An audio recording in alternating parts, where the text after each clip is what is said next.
连线接通后，一个眉清目秀的男孩出现在镜头前面。大师你好，我叫秦琪，秦始皇的秦，祈祷的祈。我关注你很久了，今天终于抢到了福袋，现在特别激动。秦琪说话的时候，脸颊上有2颗若隐若现的小酒窝，看着还挺可爱。哇，小哥哥好可爱，感觉比之前那个核桃小哥还帅。大师的直播间果然人才辈出呀，粉丝的颜值都这么高。小哥哥有女朋友吗？管理员能不能管管这些人？好好的玄学直播间都快变成相亲角了。此时的管理员霍九九正对着秦琪那张脸犯花痴，是要将助长直播间歪风邪气进行到底。有什么需要帮忙的吗？男星问秦琪。秦琪点点头，表情严肃下来。大师，我感觉我的女朋友最近有点不对劲。听到女朋友3个字，直播间里瞬间刷起哭哭表情包。霍九九亦是叹了口气，我就知道，我看上的男人都有女朋友罢了，孤苦一生是我的命运，我了解。你们这些人，好好看直播啦。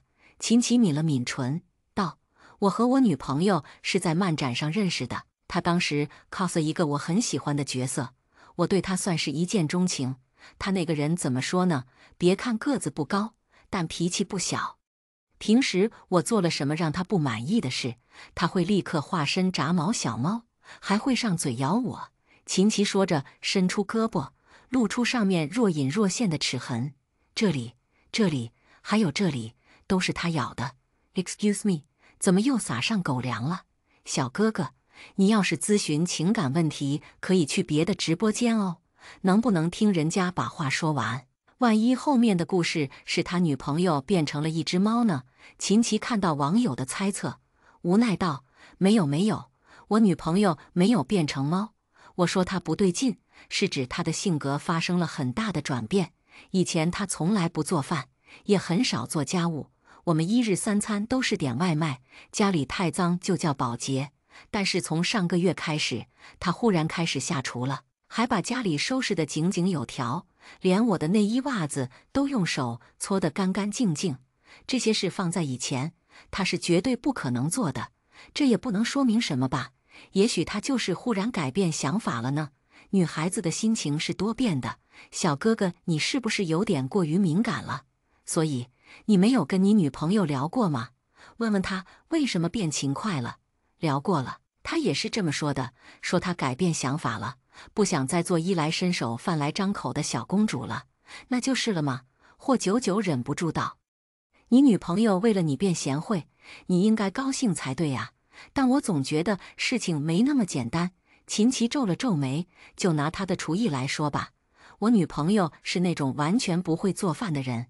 之前她心血来潮给我做了盘酱油炒饭，看着根本无法下咽。为了证明自己说的是真的，秦琪找到酱油炒饭的照片，凑到屏幕前面。只见盘子里盛着一团烧焦的黑乎乎，如果秦琪不说，绝对看不出是炒饭。好家伙，这是黑暗料理呀！谢谢小哥哥，帮我减肥了。别人做饭要钱，你女朋友做饭要命。但是现在，她的厨艺都快赶上5星级大厨的水平了。秦琪把照片往后翻，映入眼帘的有栗子鸡、红烧排骨、油焖大虾，还有非常考验刀工的松鼠鱼。看到这里，网友们也意识到不对劲了。一个人的厨艺可以提升，但在1个月的时间里提升这么多，明显不太现实。除了这些，他在别的地方也有很大变化，比如他的兴趣爱好。以前他很喜欢看动漫、玩 cos， 但是从上个月开始，他忽然就不碰那些东西了，反而对古典乐产生兴趣，还斥巨资买了一台黑胶唱片机。还有他的口味，他喜欢喝奶茶，爱吃辣，但是现在他忽然不吃辣了，还戒掉奶茶。最邪门的还是昨天，秦琪忽而压低声音，我和他亲热的时候，发现他脸上的痣竟然从左边换到了右边。我记得很清楚，那颗痣是在左边的，因为每次我用右手捧他脸的时候都能摸到，不存在记错的可能性。听到这，直播间的观众有点脊背发凉了。难道秦琪的女朋友和郑秋念一样，也跟其他人交换了。大师，我本来没太把这事放心上的，但刚才看了你的直播，忽然就有点害怕。秦琪说着，搓了搓2条胳膊。我就想啊，有没有可能我女朋友也换人了，已经不是原来的她了？话一出口，网友们纷纷附和，还真有可能。一个人不可能在短时间发生翻天覆地的变化，除非他受了什么刺激。你去问他呀，问只有你们2个知道的秘密，看他能不能回答上来。我知道了，双胞胎，肯定是双胞胎。双胞胎可以交换秘密，楼上不要瞎猜了。他们在一起那么多年，如果真是双胞胎，小哥哥不可能不知道，问大师不就好了？大师会看相，看一眼就知道是不是双胞胎。秦琪也早有此意，当即拿出女朋友的照片。大师你看，这就是我女朋友毛毛。南星只看了一眼就果断道，她是独生女司，也就是说，真的是灵魂互换。也有可能单纯是脑子坏掉了。南星盯着照片上的女孩看了许久，忽而皱了皱眉。秦琪屏住呼吸，不敢打断南星的思索。谁知下一秒，他说出一句令所有人都毛骨悚然的话：这个女孩儿应该已经不在人世上了。听到南星这么说，不只是直播间里的观众，就连坐在旁边的霍九九都倒吸一口冷气。秦琪更是一脸莫名：大师，你在说什么呀？我女朋友活得好好的，怎么会？你把照片再拿近一点。秦琪虽然觉得离谱，但还是老老实实照做，把照片凑到镜头前面。南星抽出一张符，眼睛盯着照片上的女孩，嘴里念了一串听不懂的咒语。几乎是在同一时间，符纸唰的一下烧成灰烬。镜头那边的秦琪吓了一跳，差点拿不稳手里的照片。这个女孩儿阳寿已尽，应该在上个月就已经去世了。上个月，听到这个时间点，秦琪顿时冒出一身冷汗。上个月不就是他女朋友忽然变贤惠时候？就在这时，玄关处传来开门声：“阿奇，我回来了。”毛小牙拎着从菜市场买的新鲜蔬菜，一边脱鞋一边说道：“原本女朋友回来应该是件开心的事，但现在秦琪完全笑不出来。”直播间里也是画风突变，啊，好害怕！毛毛如果已经死了，那现在回来的不就是鬼了？居然有这么贤惠的鬼，哪里找的？我也想要。大哥，你什么关注点？鬼可是会吸人阳气的，等你沉醉在他的温柔乡里，他就会原形毕露。剧本肯定是剧本，不是？你们真相信主播说的？他这明显是在制造噱头啊！我也不信，这种直播肯定都是串通好的。秦琪已经懒得跟网友们解释了，他慌乱地凑星号幕。大师，我现在怎么办？要跑吗？第105章，你的未婚夫不爱你，不用跑，他不会害你的。南星顿了顿，而且他也不是鬼。随着女孩的身影走进镜头，南星清楚看到她身上的阳气，那是只有在活人身上才能看到的特质。阿奇，你在做什么？毛小牙走到秦琪身后，纤细双臂环在他的脖子上。啊，你是在看美女直播吗？秦琪身体一僵，随便扯了个借口。没，这是个分享奇闻异事的直播间，我正听故事呢。原来如此。毛小牙将碎发别在耳后，低头在秦琪的脸颊上亲了一下。那你继续听吧，我去做饭了。好，对了，今晚吃清蒸鲈鱼可以吗？毛小牙顿了顿，鲈鱼有补肝肾的作用，你工作那么累，得多吃点有营养的补一补。可以，我吃什么都行。那晚上吃完饭，我们再出去散散步。行。毛小牙捏了捏秦琪的耳朵，转身进了厨房。待厨房里响起抽油烟机的声音，秦琪长长的松了口气。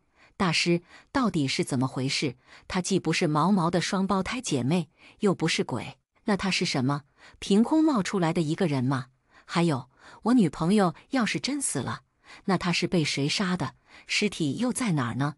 面对秦琪劈头盖脸的问题，南星没有忙着回答，因为他已经掐算到事情很快会有新的进展。嗡！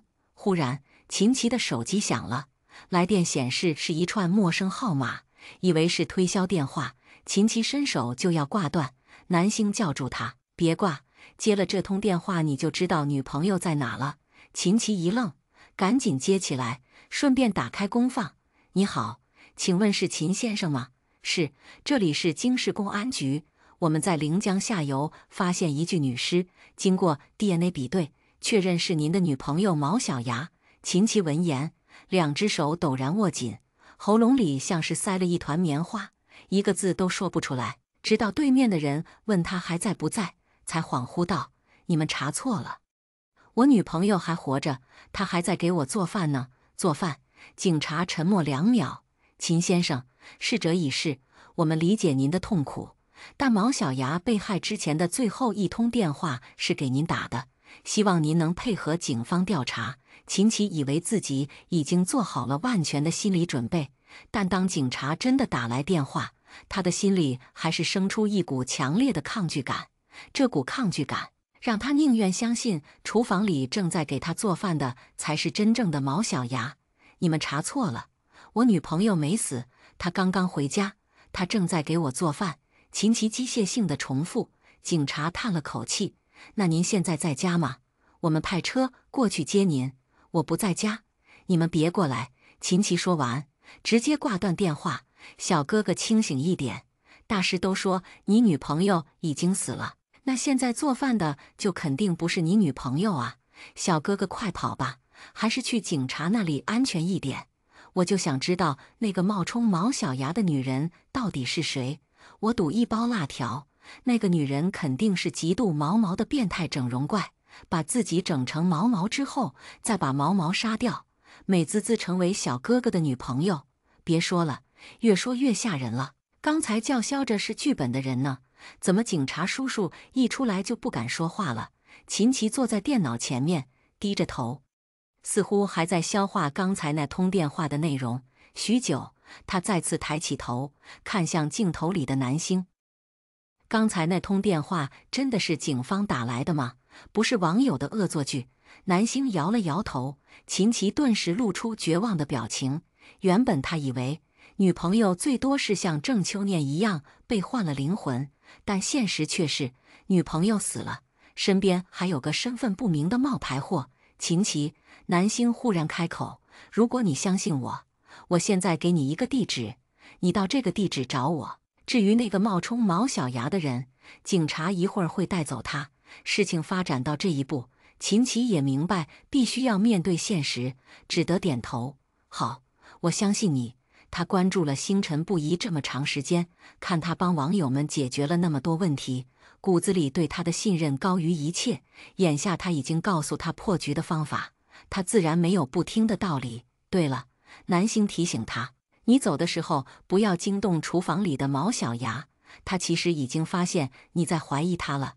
现在离开容易打草惊蛇。”“好，我知道了。”秦琪说完，便关掉直播间。又一个悬而未果的案件出现，让直播间里的吃瓜群众抓心挠肝般的难受。“大师，大师，你倒是说句话呀！那个女人到底是哪儿来的？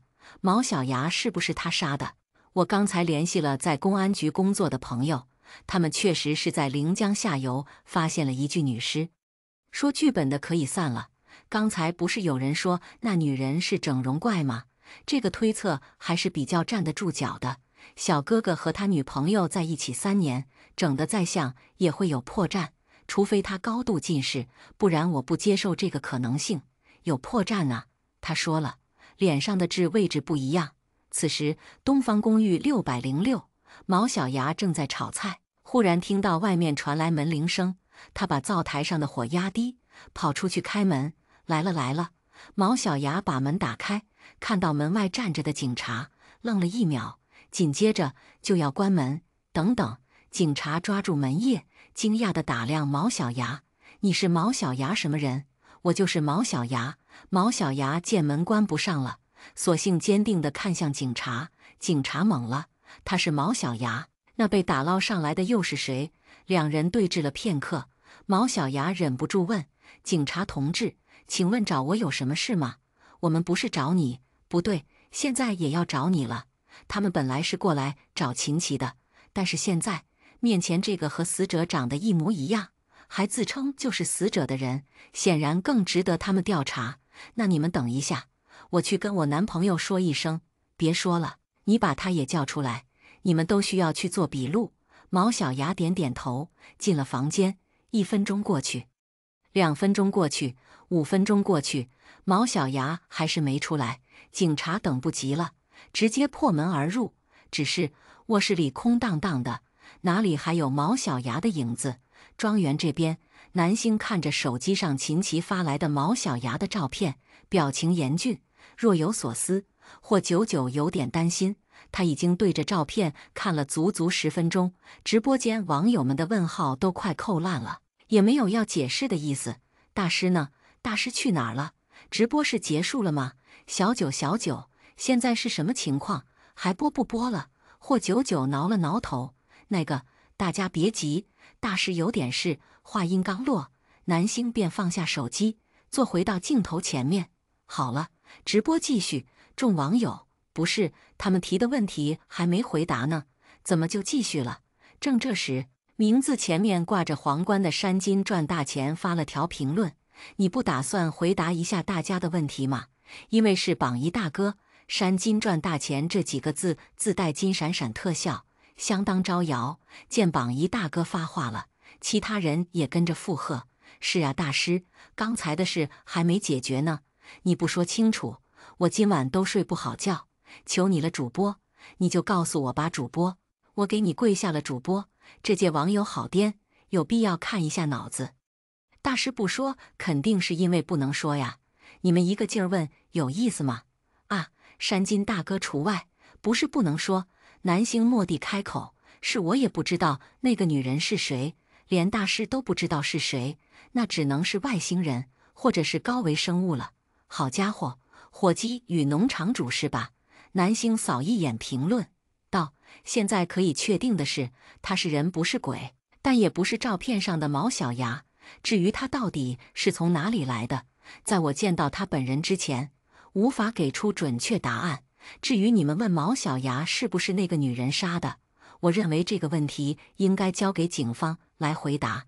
听到南星这么说，大家也意识到是他们对主播的期待值太高了。南星虽然厉害，但也没到手眼通天的地步，隔着屏幕就能通晓世间万物，是他们想当然了。见榜一大哥没再提出质疑，南星赶紧用所剩无几的时间发出第4个福袋。他刚才发给秦琪的地址就是这座庄园，等秦琪过来，他就得下播了。福袋发出的瞬间，就被一个熟悉的 ID 抢到，对方没有打赏，而是直接发起连线。南星微微皱眉，本不想破坏直播间的规矩，但看到那个 ID 是谁之后，还是破例接通了。随着画面一分为2，观众们大吃一惊：怪石，这不是我关注的另一位玄学主播吗？我也是怪石的粉丝，但是自从进了星辰不移的直播间就出不来了，好久没去那边了。2位玄学主播事迹大同框，怪石没有打赏啊，应该不是来算命的吧？他自己就是道士啊，怎么会找其他人算命？一段时间不见，怪石比之前更憔悴了，脸上皮肤凹陷，肤色苍白，干瘦的犹如骷髅。南星一看就知道他没听自己的话，当初他私信怪石让他放弃直播，就是因为他的八字不适合做泄露天机的行当，再加上男人本身又常犯口业，嘴上没个把门，经常说恶语重伤他人，就更加不适合做玄学一行。眼下看到怪石变成这个样子，南星一点都不意外。算命需要打赏一个浪漫之心，南星公事公办地说道：我不算命。怪石往椅背上一靠，眼神中透着一丝挑衅：我连你是有话要跟你说。霍九九一看他那个样子，就知道他没憋什么好屁，果断道：那你可以等大师下播之后再联系他，不要耽误大家的时间。怪石闻言勾起一抹冷笑：我是在跟主播说话，你最好把嘴闭上。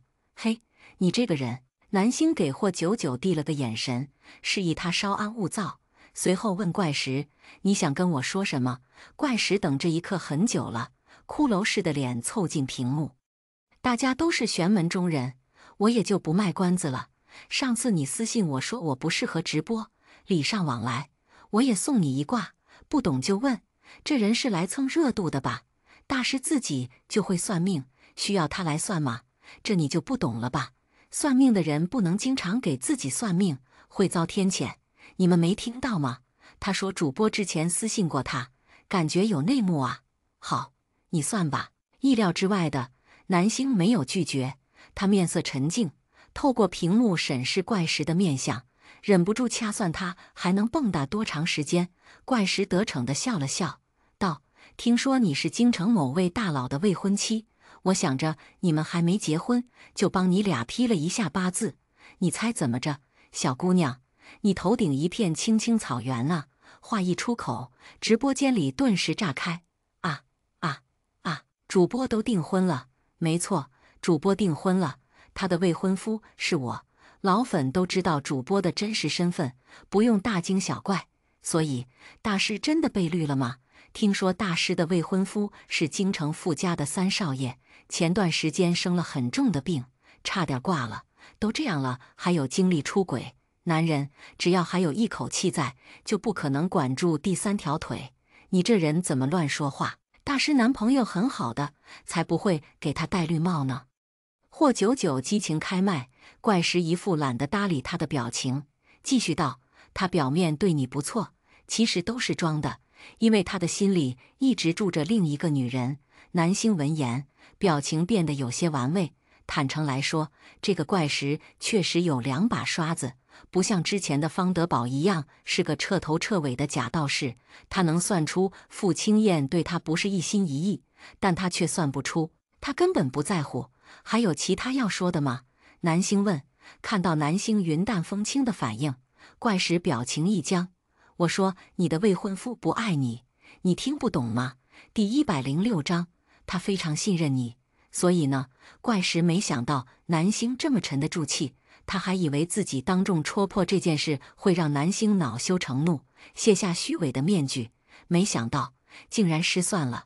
对我来说，男人的爱只是调味品，并不能作为我选择他的唯一理由。我和他在一起，是因为我想和他在一起，什么时候不想了，分开就好。南星语气平静，淡定自若的样子没有半点掩饰的成分，他就是这么想的，这么想的，就这么说了，不在乎别人怎么看，更不在乎自己的言论会引发怎样的后果。而事实却是，我家小星星果然人间清醒，主播自己就是豪门，又不贪图男人的爱。不懂这个怪石一直在引导什么？这不就和富婆包养小鲜肉一个道理？小鲜肉能提供情绪价值，富婆玩得开心就够了，管他是不是真的爱呢？不尊重，不理解，不祝福，没有爱的婚姻就是牢笼，对孩子也不公平。我劝你们说不理解的，先去看看主播的未婚夫长什么样，那个颜值，光是放在旁边什么都不干也值了。办公室里，傅青燕看着评论里的言论，表情有些微妙。之前得知未婚妻换人时，她的第一反应是抗拒，担心南星揣着明白装糊涂，婚后以妻子的身份道德绑架她。但随着时间的推移，她发现南星既没有仰仗三少夫人的身份过分索取，也没有将她视为跻身豪门的踏板。他有自己的追求，有自己要做的事，即使不依附任何人，也能把生活过得丰富多彩。也正是因为这份距离感，让他渐渐卸下防备，变得对联姻这2个字不再那么抵触。直播间里，见南星没有因为他说的话而破防，怪石自己倒是绷不住了。他冷笑道：“我知道你是因为在直播才把话说得这么轻松，但我还是要告诉你，你早晚会陷进去的，他也早晚会为了那个女人把你给甩了。到时候你最好别哭着来找我破局。”南星没有理会怪石说的，而是看了眼时间，道：“还有5分钟。”怪石皱眉：“什么？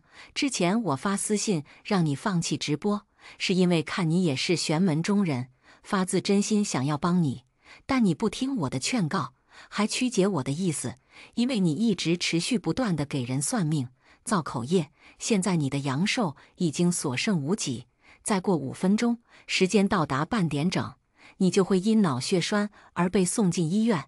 如果你现在给自己叫辆救护车，说不定能有一线生机，否则必定会落得半身不遂的下场。”怪石闻言愣了2秒，紧接着大笑起来，哈哈哈！你真是要笑死我！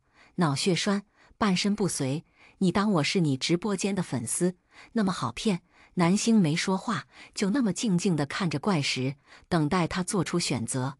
怪石，你还是先给自己叫辆救护车吧。星辰不疑算命很准的，我关注他直播间很久了，他说的所有事都应验了。你不要当儿戏呀！弱弱问一句，主播真这么厉害，能算到他几分钟之后发病？不然呢？你以为我们为什么叫他大师？怪石，你就听大师的，叫救护车吧，没必要跟自己的小命过不去啊！看到网友们的评论，怪石很快就笑不出来了，取而代之的是深深的嫉妒。你们都被他洗脑了是吧？他说什么就是什么。你们是不是忘了我也是个玄学主播？我告诉你们，他根本就没有你们想的那么厉害，不然也不会怕我抢他的饭碗。怪石说着打开手机，找到南星发给他的私信，展示给大家。这是他没开播之前给我发的私信，那个时候我还是玄学类主播第1名，他怕我挡了他的路，就威胁我说我不适合直播。现在我怀疑我的大号被封禁也是他干的。当时我正在讲南频道的风水，忽然就被封了1个月。后来我从朋友那里听说，这个直播平台被她闺蜜家收购了，一下就明白了。她先是动用关系把我大号封禁，又威胁我不让我用小号开播，把我逼上绝路。现在还在直播间里诅咒我，说我阳寿所剩无几。我就想知道，一个嫉妒心强到背地里封杀同行，还恶意诅咒的人，你们到底喜欢他什么？怪石越说越激动。这段时间他用小号直播，效果一直不太好，日常有几千人在线的直播间骤降成了几百个。有一次好不容易突破4位数，还被官方因为不良互动和违规发言封禁了几天，大小号双双被封。他只好跑到南星的直播间打发时间，结果就看到他的直播间有好几万人，还有好多土豪打赏。这种强烈的反差让他非常不爽。明明1个月之前他还是玄学主播第1名，还有很多忠实粉丝，南星一开播，粉丝全跑了。最夸张的是，他在直播间里通灵做法，官方不仅不封禁他，还表扬他正能量。怀揣着这份不甘，他来到了他的直播间，抢到连线资格。原本他是想借这个机会揭开南星的伤疤，让他破防，让粉丝们知道他算的也很准。谁知道那丫头的反应那么平静，还当着直播间上万人的面继续诅咒他。思绪回笼，怪石看到直播间里的粉丝在看到他亮出的证据后，仍然选择站在南星那边。你说是他封禁了你的直播间，有证据吗？你要不要看看自己的粉丝数量，还没有主播零头多。他嫉妒你什么？明明是你嫉妒他吧。主播兢兢业业直播，没惹任何人。怪石，我之前也是你的粉丝，比较有发言权。说实话，你讲的那些东西太乏味了，都是书本上的知识，跟这个直播间完全不是一个风格。你一口一个被封杀，现在不还是能直播吗？自己火不起来怪谁？既然你怀疑主播诅咒你，那一会儿看看自己会不会发病不就行了？反正他在你眼里也是水货，总不至于对你隔空施法吧？怪石没想到他的一波输出没有换来网友们的同情，反而让大家开始对他口诛笔伐。他手指收紧，一拳砸在桌上：你们这些人眼睛都瞎了！还有1分钟，南星冷不丁开始倒计时。理论上我不该干涉你的因果，但你既然还在我的直播间里，我就要对你负责。怪石冷笑：既然你这么笃定我会出事，那咱们就打个赌，如果1分钟之后我没事，你就发一个声明，说你因为记忆不精，自愿拜我怪石为师，如何？好，南星答应得很痛快，他已经给过怪石机会了，是他自己不要。既然如此，他也没什么好说的了。眼看时间还差几十秒就要到半点，怪石不仅不慌，反而惬意地撕开一包薯片，翘着二郎腿吃了起来。他之所以这么淡定，是因为引他入门的人说过，他命硬，能活到80岁，比起那个不知道师出何门的小丫头，他自然是更相信师傅说的话。见怪石这么淡定，他的死忠粉也硬气起来。怪石加油，我们支持你。早就看这个星辰不疑不爽了，小小年纪就玩资本运作那一套，又是联动明星，又是收购平台，把舆论风向拿捏得死死的。我已经迫不及待等着你们口中的大师拜怪石为师了。呵呵，星辰不疑的脑残粉们，等着被啪啪打脸吧。怪石看着自家粉丝火力全开，脸上扬起得意的笑容，薯片的咔嚓声不绝于耳。然而，就在大家以为事情会有反转时，怪石吃薯片的动作忽然停下，皱了皱眉。直播间火拼的2家粉丝当即停止输出，齐刷刷看向屏幕上的怪石。怪石甩了甩脑袋，似乎是觉得有点头晕，但他不信邪，只当自己是电脑看多了，撑着桌子就要站起来。下一秒，砰！骨瘦嶙峋的男人直挺挺地倒了下去。霍九九一惊：“大哥，你可别死在我们直播间里呀！”说着就要掏手机打120，但他很快又反应过来，自己根本不知道怪石住在哪。这下他慌了，南星现在怎么办？他会不会死啊？怪石要是真死在南星的直播间，哪怕平台是他家的，也难保上面不会针对下来。毕竟这已经属于传播血腥暴力了。放心，他不会死的。南星道，他的粉丝已经帮他叫救护车了。几分钟后，身穿白大褂的医护人员冲进怪石的房间，将人抬上担架。不一会儿，怪石那边的房间就空了。吓死我了！怪石的粉丝还在吗？我就问你们的脸疼不疼？虽然，但是真的好可怕呀！我差点就目睹了一场死亡直播。大师牛逼！大师连怪石什么时候发病都能算到，还有什么是他算不到的吗？刚才还在直播间里叫嚣着想看南星拜师的怪石死忠粉们，这会儿都不说话了。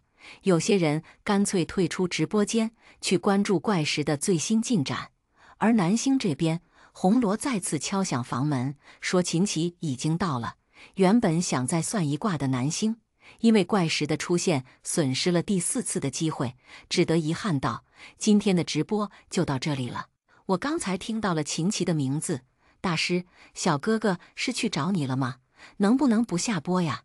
我们也不是非要看你算命，播一播日常也是可以的。对呀对呀，我们想看看大师住的地方，以及跟进一下秦琪小哥哥的事件。某些人算盘打得响到我隔着老远都听见了。抱歉，我还有其他事要忙。秦琪的事一旦有进展，我会第一时间告诉大家。”南星说完，便无情地关掉了直播。客厅里，秦琪坐在沙发上，2只手无措地交握在一起。秦先生，喝茶。红罗把杯子放到茶几上，眼神不时往秦琪身上瞟。这小帅哥长着一张小奶狗的脸，身高却直奔1.9米。爱了爱了。不一会儿，南星和霍九九便来到客厅。看到南星，秦琪连忙站起来：“大师，坐吧。”秦琪点点头，坐下的同时掏出手机：“大师，刚才警察又给我打了几通电话，我都没接，会不会有问题？”“不会。”南星道，“这起案件比想象中复杂，需要第三方介入。在你接受审讯之前，我会先和警方那边沟通。毛小牙是孤儿，在京城举目无亲，社会关系简单，平时都是和秦琪住在一起。眼下毛小牙死亡，秦琪和那个冒牌货必定会成为警方的头号怀疑对象。南星之所以让他过来，也是不想让他被警方扣押，把时间浪费在和办案人员周旋上。毕竟和玄学扯上关系的事，警方多半不会当真。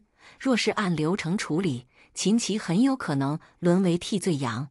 正想着，傅清燕的电话打了过来，南星接起来：“喂，傅青燕开门见山地问：“你联系京城警方申请介入案件调查了？”南星愣了一下，没想到这个消息这么快就传到了傅青燕那里。他索性承认，这起案件可能涉及玄学。我联系警方是希望能帮助他们尽快找到突破口，否则以他们固有的办案流程，不用跟我解释。傅青燕打断他：“我给你推送了一个人，和案件有关的事可以联系他。”说完便挂断电话。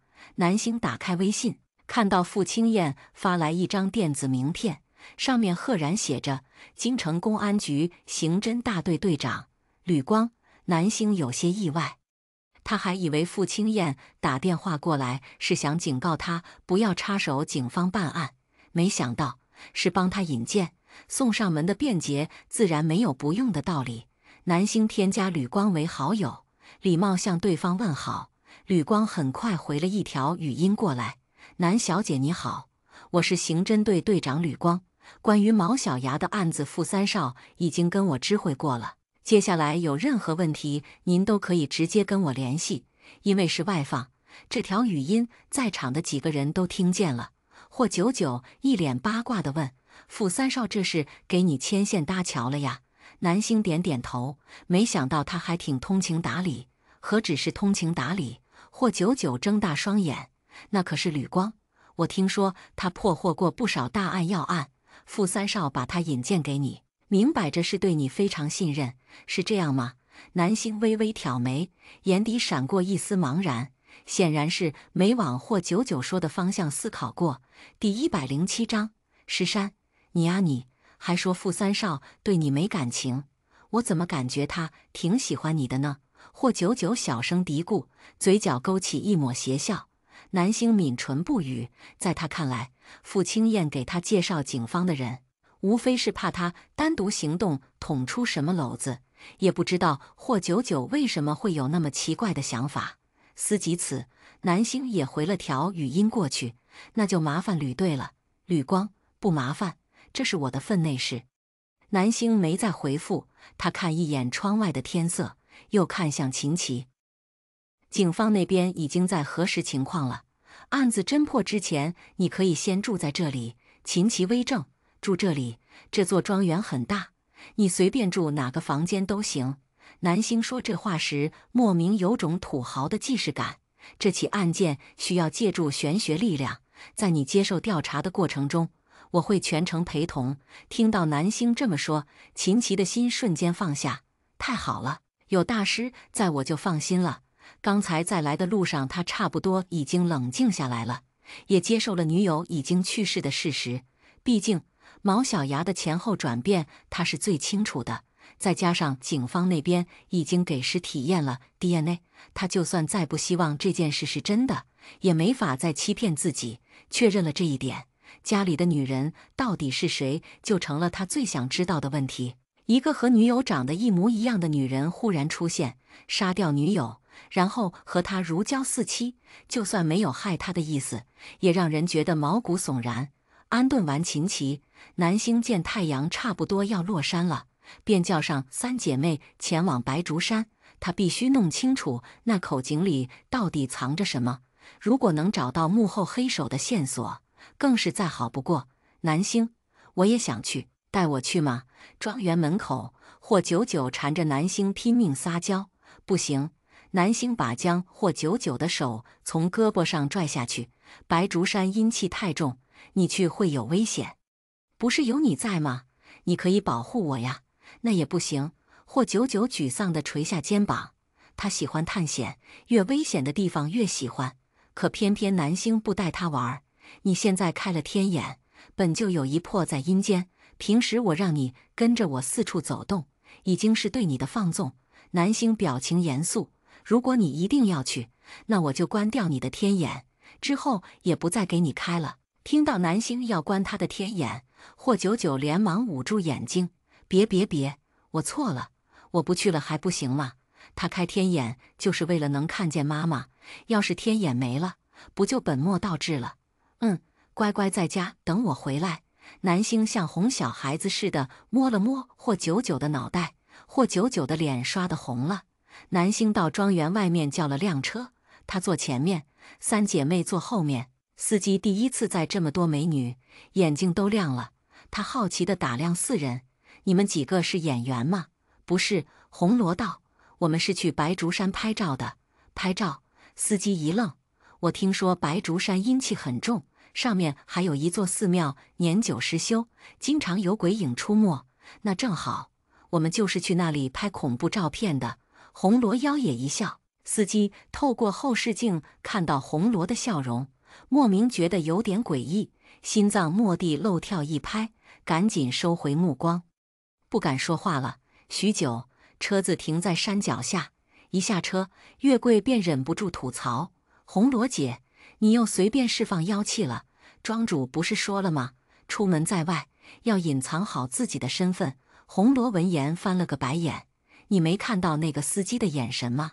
我要是不放出点妖气吓唬他，他肯定会说女孩子去白竹山不安全，要跟咱们结伴同行。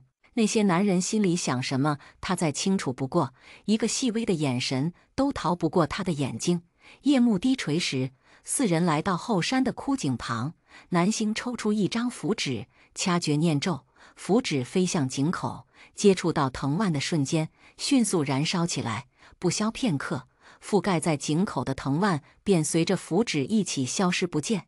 哇，庄主好厉害！红罗惊叹地睁大双眼。当时他们几个想下去的时候，可是费了9牛2虎之力才把那些藤蔓清除干净。没想到南星通过一张符纸就解决了。南星低头看向井底，井下很黑，肉眼看不出深浅。他随手扔了块石头下去，许久听不到落地的声音。这口井没有攀爬的地方，我当时是化成圆形，顺着蛛丝爬下去的。媚儿道：“庄主，要不你就在上面等着吧，我再下去看看。”“不用。”南星摇了摇头，闭目感受了一下体内灵力，确定灵力十分充沛。他再次抽出一张符纸，夹在2指之间。红罗惊讶地发现，这张符纸不是黄色，而是金色。妖精天生畏惧道士用的东西。月桂抿了抿唇，小声道：“这张符看着好厉害。”话音刚落，南星便闭上双眼，将符纸抛向空中。下一秒，符纸半径1米之内金光普照。3姐妹只觉得头顶传来一股巨大的吸力，随后是一阵天旋地转。再回过神来，4人已经瞬移到井底。红罗瞠目结舌地睁大双眼：“我们这是下来了？”月桂和媚儿也是第一次体会瞬移的感觉，不约而同检查了一下自己的身体，确定没缺胳膊少腿，顿时松了口气。南星甩出一张照明符，井底骤然变亮，目光所及之处是一间巨大的石室，正对面的墙壁下方有一个半人高的洞口，刚好够人弯腰走进去。媚儿十分惊讶，她第一次下井的时候没有看到那个洞口，以为下面就是一个密闭空间。南星走到洞口，弯腰向里看，洞口连接着一条走廊，里面阴气极重。“我打头，你们殿后。”红罗摇身一变，化身八尾狐，嗖的一下钻进去。另外3人跟在他身后进入洞穴。洞穴内部阴暗潮湿，苔藓密布，借助照明符发出的微光，南星看到2侧的墙壁上篆刻着密密麻麻的阴文。他皱了皱眉，这种阴文出处不明，若追根溯源，往往都是出自修习邪道的玄门中人。南星伸手触碰石壁，感受着里面源源不断的阴气流动，神色愈发凝重。虽然目前还不能确定这口井是不是那个幕后黑手的栖身之处，但可以确定的是，曾经居住在这里的邪物是和玄门有些瓜葛的。前面有道石门。红罗打探完前面的情况，回来向他们汇报。待3人来到石门前面，南星的脸色彻底沉下来，因为他发现石门上刻着一个巨大的逆八卦阵。所谓的逆八卦阵，其实就是邪道中的聚阴阵。在这道阵法里，囚禁的冤魂永世不得超生，并且要反复承受车裂般的折磨。而布下这道阵法的主人，则可以通过亡灵汇聚的阴气得到滋养，提升修为。庄主，我们要进去吗？月桂抿了抿唇，我总觉得里面不太对劲，何止是不对劲，简直都是阴森至极。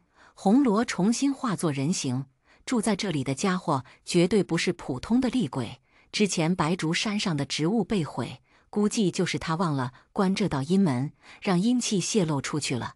所以咱们要回去吗？媚儿看看红罗，又看看南星。南星沉默片刻，用行动给出答案。他向后退了半步，紧接着双手结印，用力打向逆八卦阵。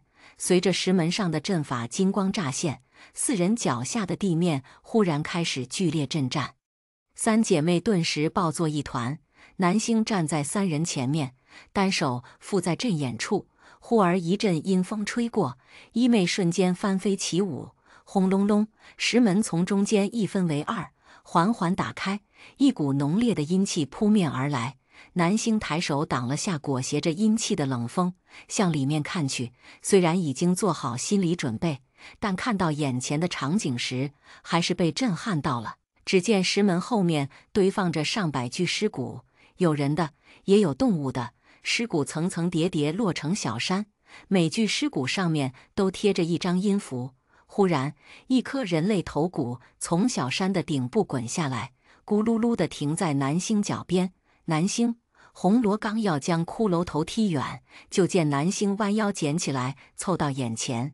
红罗，骷髅头上的黑色阴符冒着灼灼黑气，足见布阵者心肠之歹毒。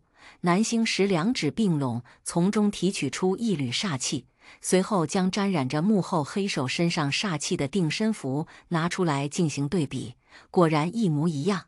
也就是说，附身廖峰的恶灵确实在这里住过一段时间，只是后来又走了。庄主，咱们真的能抓住那只恶灵吗？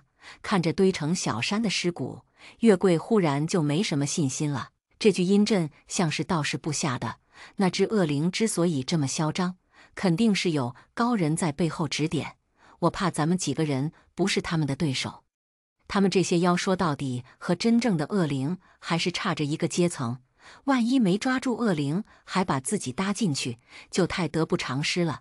南星放下骷髅，波澜不惊的眸子看向月桂，如果抓住恶灵，可以助你们提升大量修为，你们愿不愿意冒险一试？红罗听到这话，眼睛瞬间就亮了。大量修为是多少？能让我变成九尾狐吗？南星点点头，可以。他和红罗交过手，能感觉到她是三姐妹里法力最强的，加上日常修行突破到九尾，应该不成问题。那我愿意。红罗连忙表态。月桂、媚儿，你们也一起吧。他宁愿和庄主去抓恶灵，也不想再被那个大将军逼着被诗词歌赋了。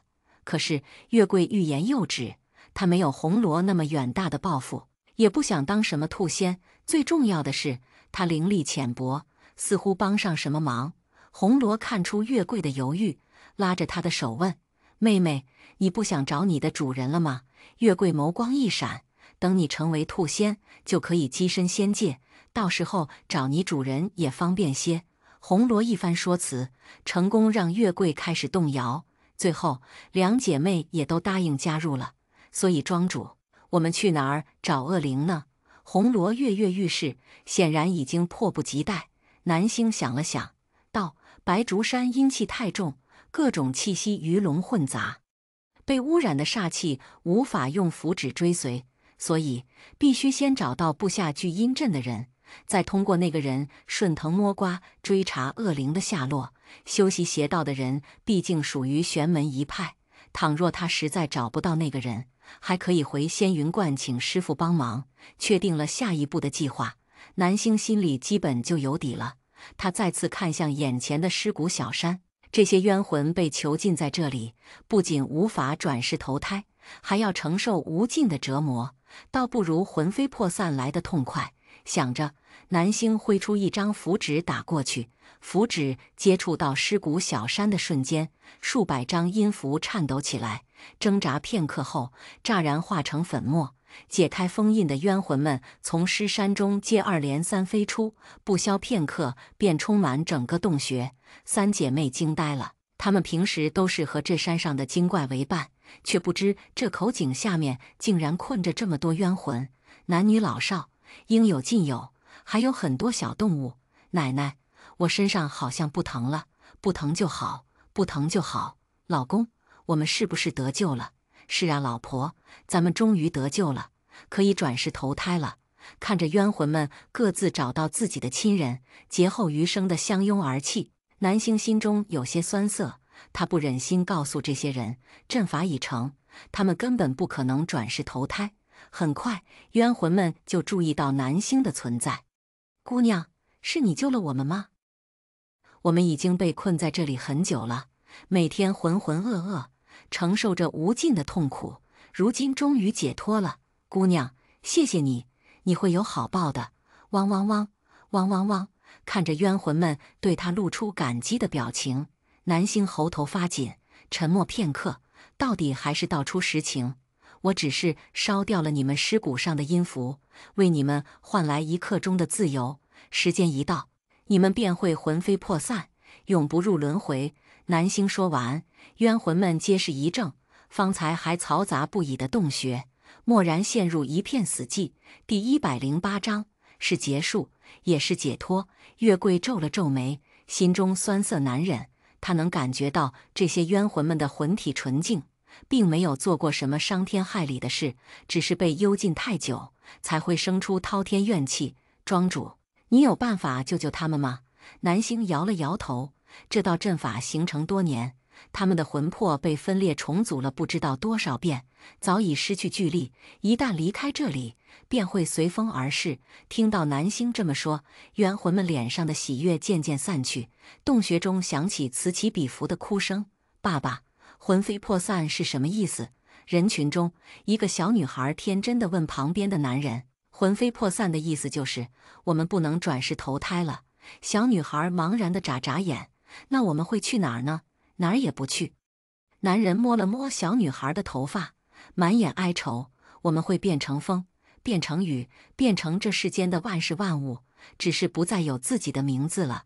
小女孩好像听懂了，又好像没听懂，但她知道他们必须离开这里，因为只有离开这里，才不用承受那些折磨。你们现在有2个选择，南星道：一，留在这里，像从前一样；二，永不入轮回。冤魂们沉默片刻，似乎是在进行激烈的思想斗争。对他们来说，留在这里或许还有一线生机，但如果魂飞魄散，就再也没机会了。正想着，那道稚嫩的童声再次响起：爸爸，我们走吧。小女孩牵起男人的手，这里好黑好冷，我不想待在这里了，我想变成风，变成雨，就算什么都变不了也没关系。男人闻言，眼底翻涌起复杂的情绪，他蹲下来，和女儿面对面。但是你变成了风和雨，就再也见不到爸爸了，这样也没关系吗？小女孩坚定地点点头。我不想看爸爸痛苦，我也不想痛苦了。男人怔愣片刻，将小女孩紧紧抱在怀里，泪水浸湿眼眶。好，爸爸听你的。很快，又有一位头发花白的长者站出来。你们看看，人家小娃娃都有这样的觉悟，你们还在犹豫什么？那倒是把我们困在这里，就没想过放我们出去。他靠着我们聚来的阴气不断修炼，如果我们执意不走，和助纣为虐有什么区别？长者在这些冤魂里地位最高，话一出口，其他冤魂如梦初醒。对呀，咱们不能助纣为虐，咱们虽然死了，但活着的人是无辜的。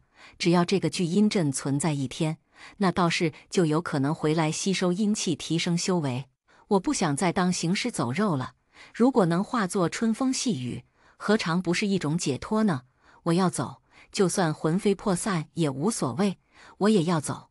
这个鬼地方，我是一秒都不想待下去了。小姑娘，我们都不怕魂飞魄散，我们只想离开这里。见冤魂们已经有了决断，南星道：好，那大家就珍惜最后的时间，好好跟亲人朋友们道别吧。冤魂们闻言，纷纷找到自己的至亲至爱，开始用最后的时间互诉衷肠。老婆，这辈子咱们缘分已尽，但是我很知足，因为我已经娶到了这个世界上最好的女人。老公，爸妈，咱们终于可以解脱了，不用再受那个臭道士的摆布了。儿子，你跟着我们受苦了。看着冤魂们抱作一团的样子，南星眸光微闪，心里掀起细碎的涟漪。师父常跟他讲，修道者须心如止水，只有内心足够平静，才能公平公正，杀伐果断。但下山后的这段时间，他见到了许多人情冷暖，无论是鬼是妖还是人，哪怕是还没开智的小动物，都有着十分细腻的感情。汪汪汪！南星低头看到2大1小3只小狗正互相蹭来蹭去，想来是命途多舛的一家3口，他们好可怜啊！红罗握紧拳头，要是我的修为再高一点，就可以把那个布阵的人抓住碎尸万段了。对了，说到布阵的人，媚儿看向南星，他和咱们要找的恶灵有什么关系吗？南星想了想，道：那只恶灵的法力虽然高深莫测，但能在这聚阴阵内停留数日，应该是个和那个道士达成了某种契约，两者的关系大概率是狼狈为奸，一只道行极深的恶灵和一个修习邪道的道士联手。我有种不好的预感。红罗喃喃自语，话音刚落，那位号召大家魂飞魄散的长者走到他们面前：老爷爷，您不去和您的亲人道别吗？时间恐怕不多了。月桂好心提醒：哎，无妨，反正我也没有亲人在这儿。长者说这话的时候，表情很平静，并没有伤心难过的感觉。许是孤单的时日太久，都已经忘了和亲人们相伴是什么滋味。月桂闻言愣了一下，旋即道：对不起。傻孩子，跟我说什么对不起？长者笑了笑，复又看向南星：姑娘，谢谢你帮我们烧掉身上的阴符，看得出来你是个心善之人。南星微微勾唇，不置可否。长者眼含欣赏地看了他片刻，忽而又叹了口气：只是这布阵者一日不除，还会有其他冤魂受他掌控，重蹈覆辙。南星听出长者的言外之意，问：那个人的样子您还记得吗？长者思索片刻，道：我记得他一身长衫，看上去仙风道骨，年纪不算太大。听到这个答案，南星并不意外，这样的形象放在玄门中没有几百也有几十，仅凭这点线索很难锁定到谁身上。只是看到长者殷切的目光，南星还是安慰道：我会想办法找到他，让他不再作恶。长者闻言欣慰地点点头，其实在这里受了这么久的折磨，他早就已经不指望转世投胎了，只想尽快抓住那个害他们无法轮回的凶手。只有抓到他，才能避免同样的悲剧接二连三发生。而南星的出现对他来说，无疑是一根救命稻草。姑娘，这个东西送给你。长者忽然从袖口掏出一块令牌，塞到南星手里。借着符纸散发的微光，南星赫然看到令牌上刻着司徒2字，这是司徒家历代家主的信物。长者道：想我司徒家100年前也是赫赫有名的大家族，但自从我的魂魄被压制在此地，家族的福泽便日渐衰微。如今姑娘你打破这里的阵法，让我得以解脱，也算是救了我那些苦命的后辈。这块玉牌被注入了灵力，把它带在身边，寻常宵小都不敢近身。我马上就要魂飞魄散了，这东西就留给你当做纪念吧。南星轻轻抹撒玉牌上的字迹，轻声道：谢谢。1刻钟的时间转瞬即逝，冤魂们和亲人朋友们道完别，身体开始慢慢瓦解。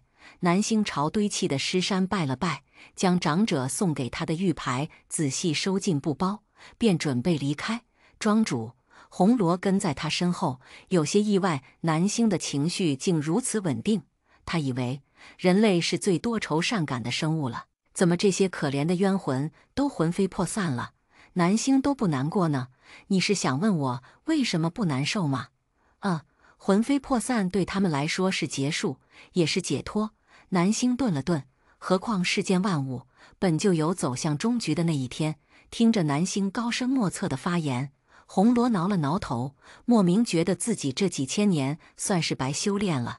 思忖间，南星忽然停下脚步，微微皱眉。三姐妹也意识到不对，好像有人类的气息。媚儿鼻子很灵，一下就闻出对方的身份是道士。该不会是那个布阵的人吧？他术法那么高，咱们几个都不是他的对手啊！正说着，有什么东西从通道尽头刷刷刷地飞了过来。南星下意识抬手，就见几张符纸被他拦截在半空中，纷纷化为灰烬。什么人？比他先问出这个问题的是对面那个来路不明的男人。三姐妹回过神来，连忙将南星护在身后。臭道士，有种冲我们来！男人本就是循着怨气下到这井底，没想到这里面还藏着妖精，当即就要结印施法。然而当他看清南星的长相，动作却是顿了一下，趁对方分心，三姐妹一拥而上。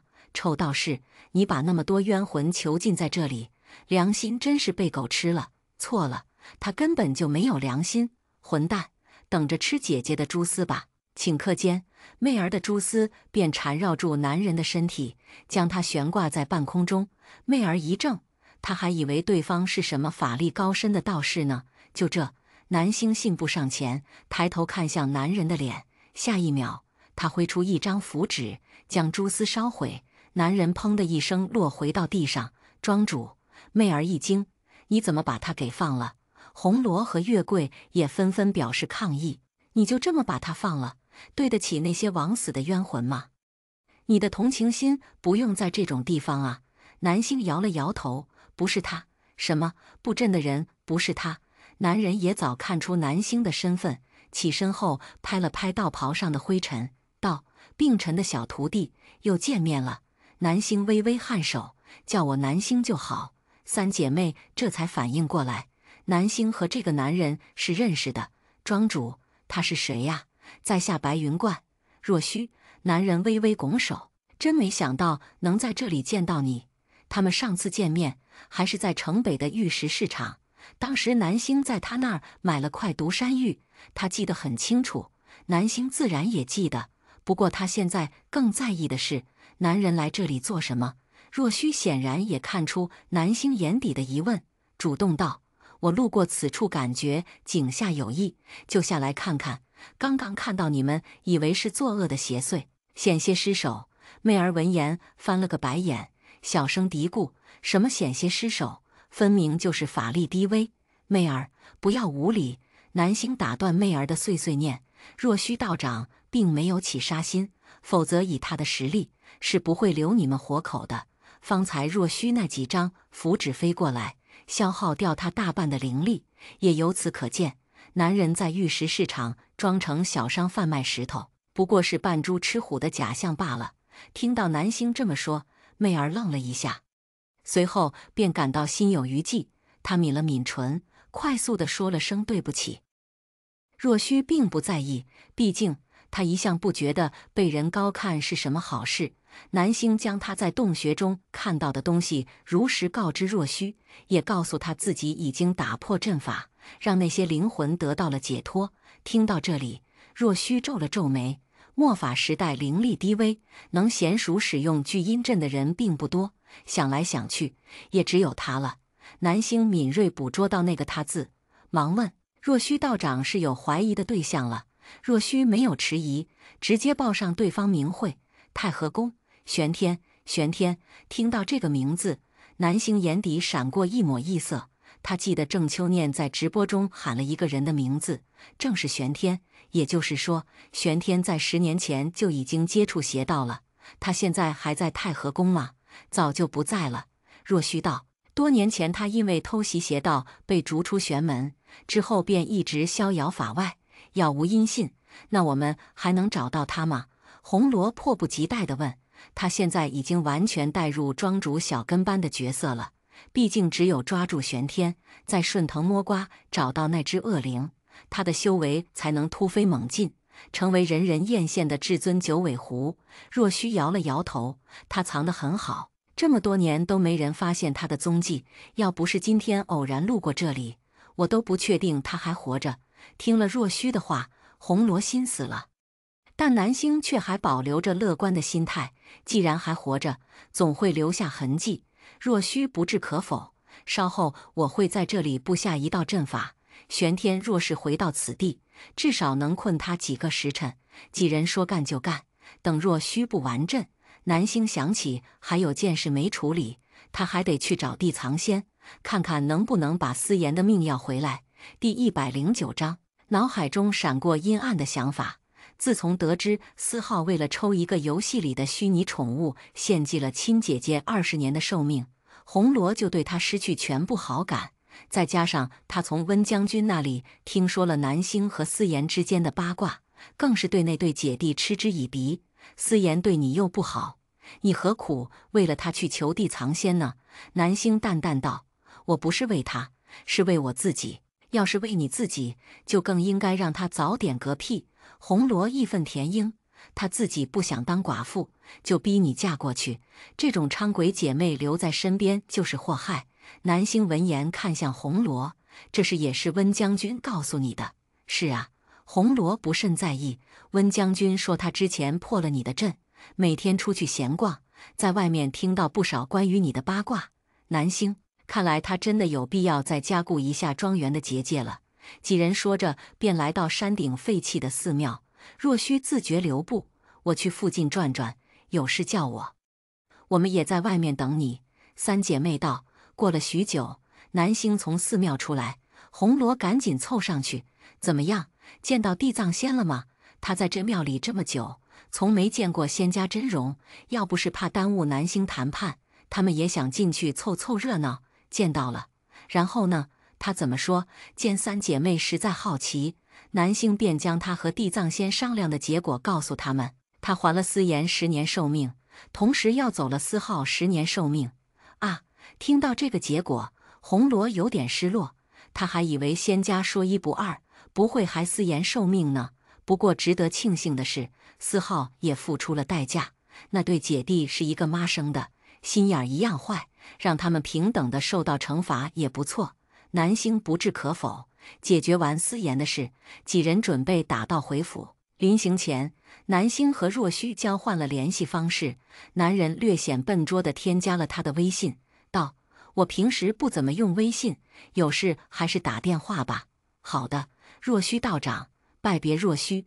南星带着三姐妹回到庄园，刚一进屋，就听到霍九九慷慨激昂的声音：“4个8，炸！3、4、5、6、7，我又赢了。”客厅里，霍九九正撸着袖子打扑克，对面是温将军和指挥使。除了这2个人，还有不少将士围在旁边凑热闹。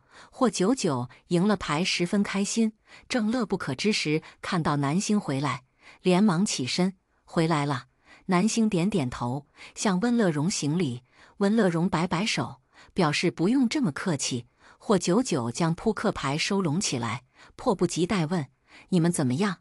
找到幕后黑手了吗？”“没找到幕后黑手，但找到了和幕后黑手合谋的人。红罗把他们在井底下发现聚阴阵，又巧遇若虚道长的事151时到来。”霍九九听得聚精会神，再次遗憾没有跟他们一起去探险。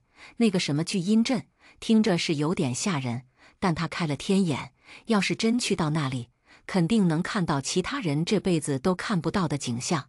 忽然，温乐荣嘶了一声：“你们说的那个玄天，我好像见过。”南星杏眸微亮：“您见过他？什么时候？”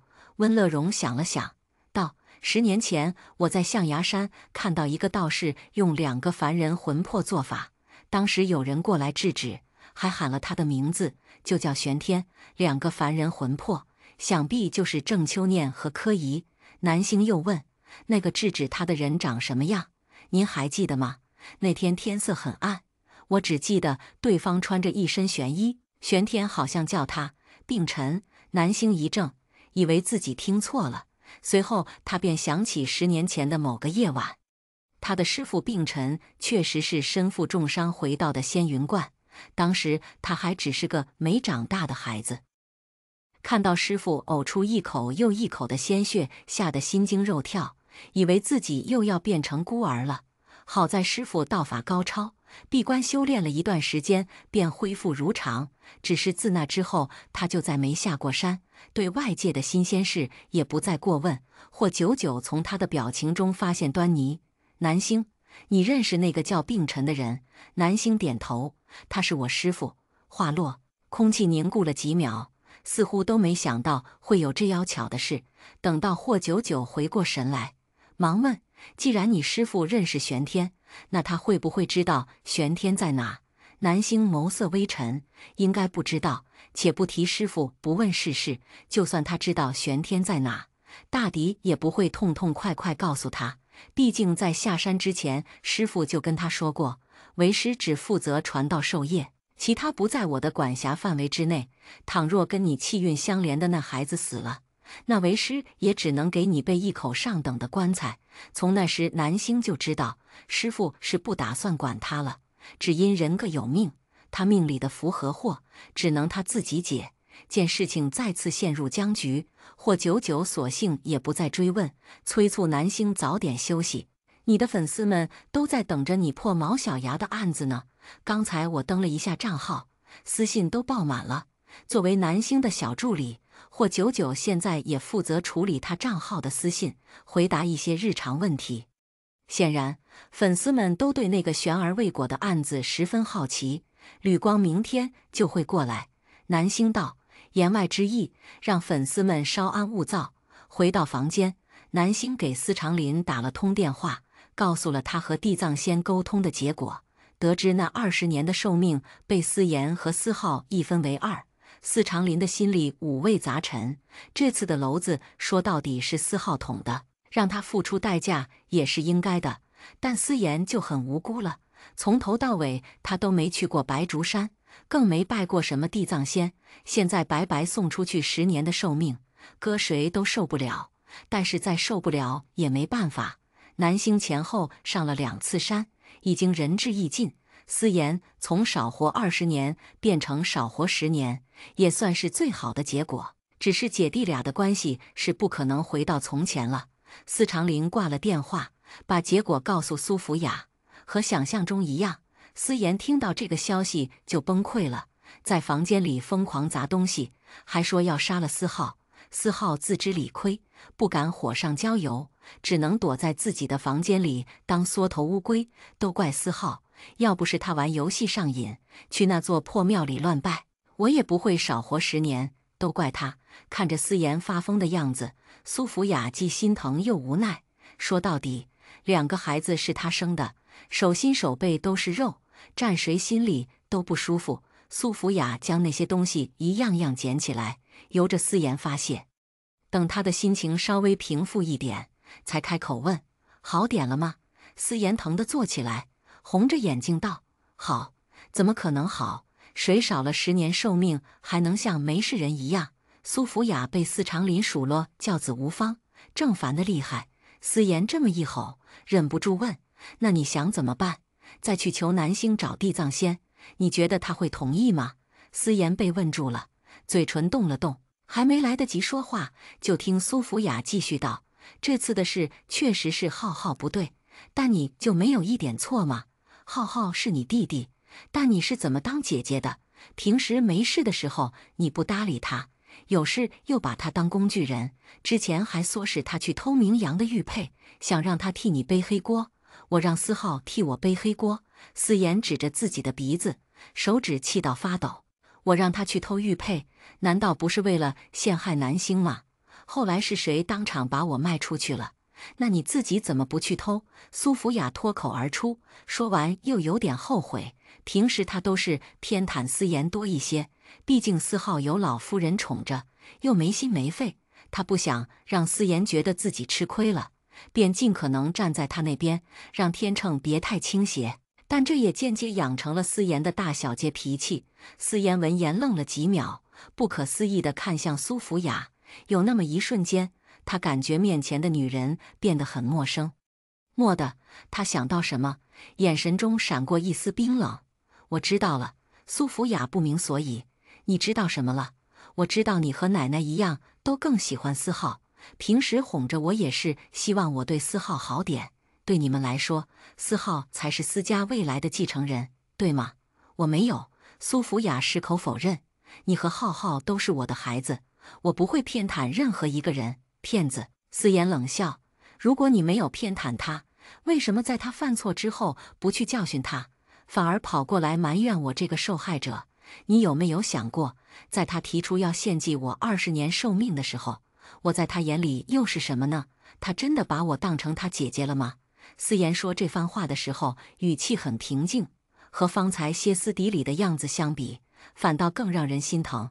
苏福雅深知这事是思妍受了委屈，扶着他的肩膀轻轻捏了捏，似乎除此之外也没什么其他能做的。事情已成定局，但日子还要过。姐弟俩若是真因为这事反目成仇，往后思家必定会鸡犬不宁。想着，苏福雅道：“浩浩那边我已经教训过了，他也知道错了。知道错了有什么用？我的命还不是回不来了。”思妍顿了顿，而且爸爸还没用家法，他是不是也不打算惩罚思浩了？上次他老夫人房间里放古曼童，被司长林用鞭子抽得遍体鳞伤。思浩这次做的事不比他更恶劣吗？凭什么思浩就不用受到惩罚？谁说你爸爸没惩罚他了？他是打算对浩浩用家法的，但是正巧被老夫人看见了。老夫人又是老夫人，思妍咬牙，那个老东西怎么还不去？死字还没出口，思妍的嘴巴就被捂住。苏福雅吓坏了，赶紧给思妍使眼色，让她别乱说话。最近因为家里接二连三出乱子，司长林对她的态度越来越差了，再加上老夫人恢复意识，重新找回话语权，她在这个家里的地位也就愈发岌岌可危。眼下她只能盼着思妍和思浩老实点，别再给她惹更多麻烦。须臾，思妍推开苏福雅的手：“怎么了？她敢做还不敢让人说了？她没把我当人看，我凭什么尊重她？”苏福雅再次提醒思妍别乱说话，隔墙有耳，以后记得谨言慎行。老夫人现在清醒了，没以前那么好对付。思妍也知道在背地里说老夫人的坏话无济于事，只得哼了一声。只是下一秒，一个念头从他脑海中闪过：既然思浩去那座破庙献祭了他的寿命，那是不是他去庙里求一求，也能让地藏仙把那老东西收了？想到这，思妍忽然有点兴奋，但并没有表现出来。苏福雅更是没有看出思妍表情里的异样，她现在满脑子都是如何让姐弟俩不要反目成仇，想来想去，也只有一个简单粗暴的办法：祸水东引。言，苏福雅微微抿唇，一边观察着思妍的脸色，一边道：“这次的事多亏有南星帮忙，我想着你和浩浩还是应该当面感谢他。”果然，听到苏福雅这么说，思妍毫不犹豫道：“我不去。”见思妍一只脚已经迈进陷阱，苏福雅再添一把火：“不管怎么说，他也帮你把损失的寿命减少了一半。虽然不一定尽了全力，但就这么黑不提白不提，显得太不懂事。你爸爸肯定也不高兴。”思妍别的没听见，就听见“不一定尽了全力”几个字，心中顿时生出一种异样的感觉。他皱了皱眉，问：“有没有可能他是故意的？”“什么？有没有可能？他其实有能力把我20年的寿命讨回来，但他没这么做，而是一分为二，让我和思浩一起受到惩罚。”苏福雅就等着思妍这么想，连忙道：“虽然有这种可能，但咱们没有证据。”“这还需要证据吗？”思妍目光变得阴冷，他一向看我不顺眼，怎么会心甘情愿帮我？对于南星给出的结果，他并不满意，只是当时正在气头上，没想太多。现在冷静下来，便意识到这份不满从何而来，因为他觉得南星根本没有尽全力帮他。第110章神仙婆婆。思妍心头的怒火很快就从思浩转移到南星身上，而这也正是苏福雅最想看到的。毕竟南星是外人，一致对外总没错。心里这么想，但面上还得过得去。苏福雅故作担忧道：“这话你可千万别在你爸爸面前说，他现在把南星当宝贝，你去说南星的不是，就是跟他唱反调。我知道。思妍没好气地嘟囔，他当然知道司长林是怎么想的，毕竟是丢了18年的女儿，忽然找回来，搁谁都得宠着，光是这一点，他就比不过。对了，上次去太子庙求的福，你带在身上了吗？苏福雅话锋一转问思妍。思妍从领口掏出一只红色香囊，香囊被红线缠绕，挂在他的脖子上。大师给的东西，我敢不带？上次他们去太子庙求姻缘，找到了刘太太介绍的七曜道长，从他那里拿了这只香囊回来。香囊里有风干桃花瓣，还有一张招桃花符。对方说，只要把这只香囊随身携带3个月以上，正缘就会自己找上门。苏福雅十分欣喜，却也担心思妍的正缘是个凡夫俗子，于是旁敲侧击地问七曜对方是什么身份，能不能配得上思妍。七曜只说，那个男人一定会让他们满意。有了道长这番话，母女俩就放心了，一心等着新的金龟婿出现。这期间，苏福雅也没放弃齐玉堂，照常督促思妍和齐家联系，还主动组局，让他和齐宝见了一面。左右齐宝是齐玉堂的妹妹，多这么一层关系，对他们有百利而无一害。七曜大师说了，你命好，肯定能嫁一个好男人。至于南星那边，指不定还有用得上他的地方。等你的婚事稳定下来，再想办法对付他也不迟。思妍攥紧手里的香囊，想起上次在饭桌上南星说他会一辈子孤独终老，心里的厌恶就连绵不绝。他才不相信自己会孤独终老，何况南星才20岁出头，说的话根本没有可信度，不像人家七曜大师，光是外表看着就很靠谱。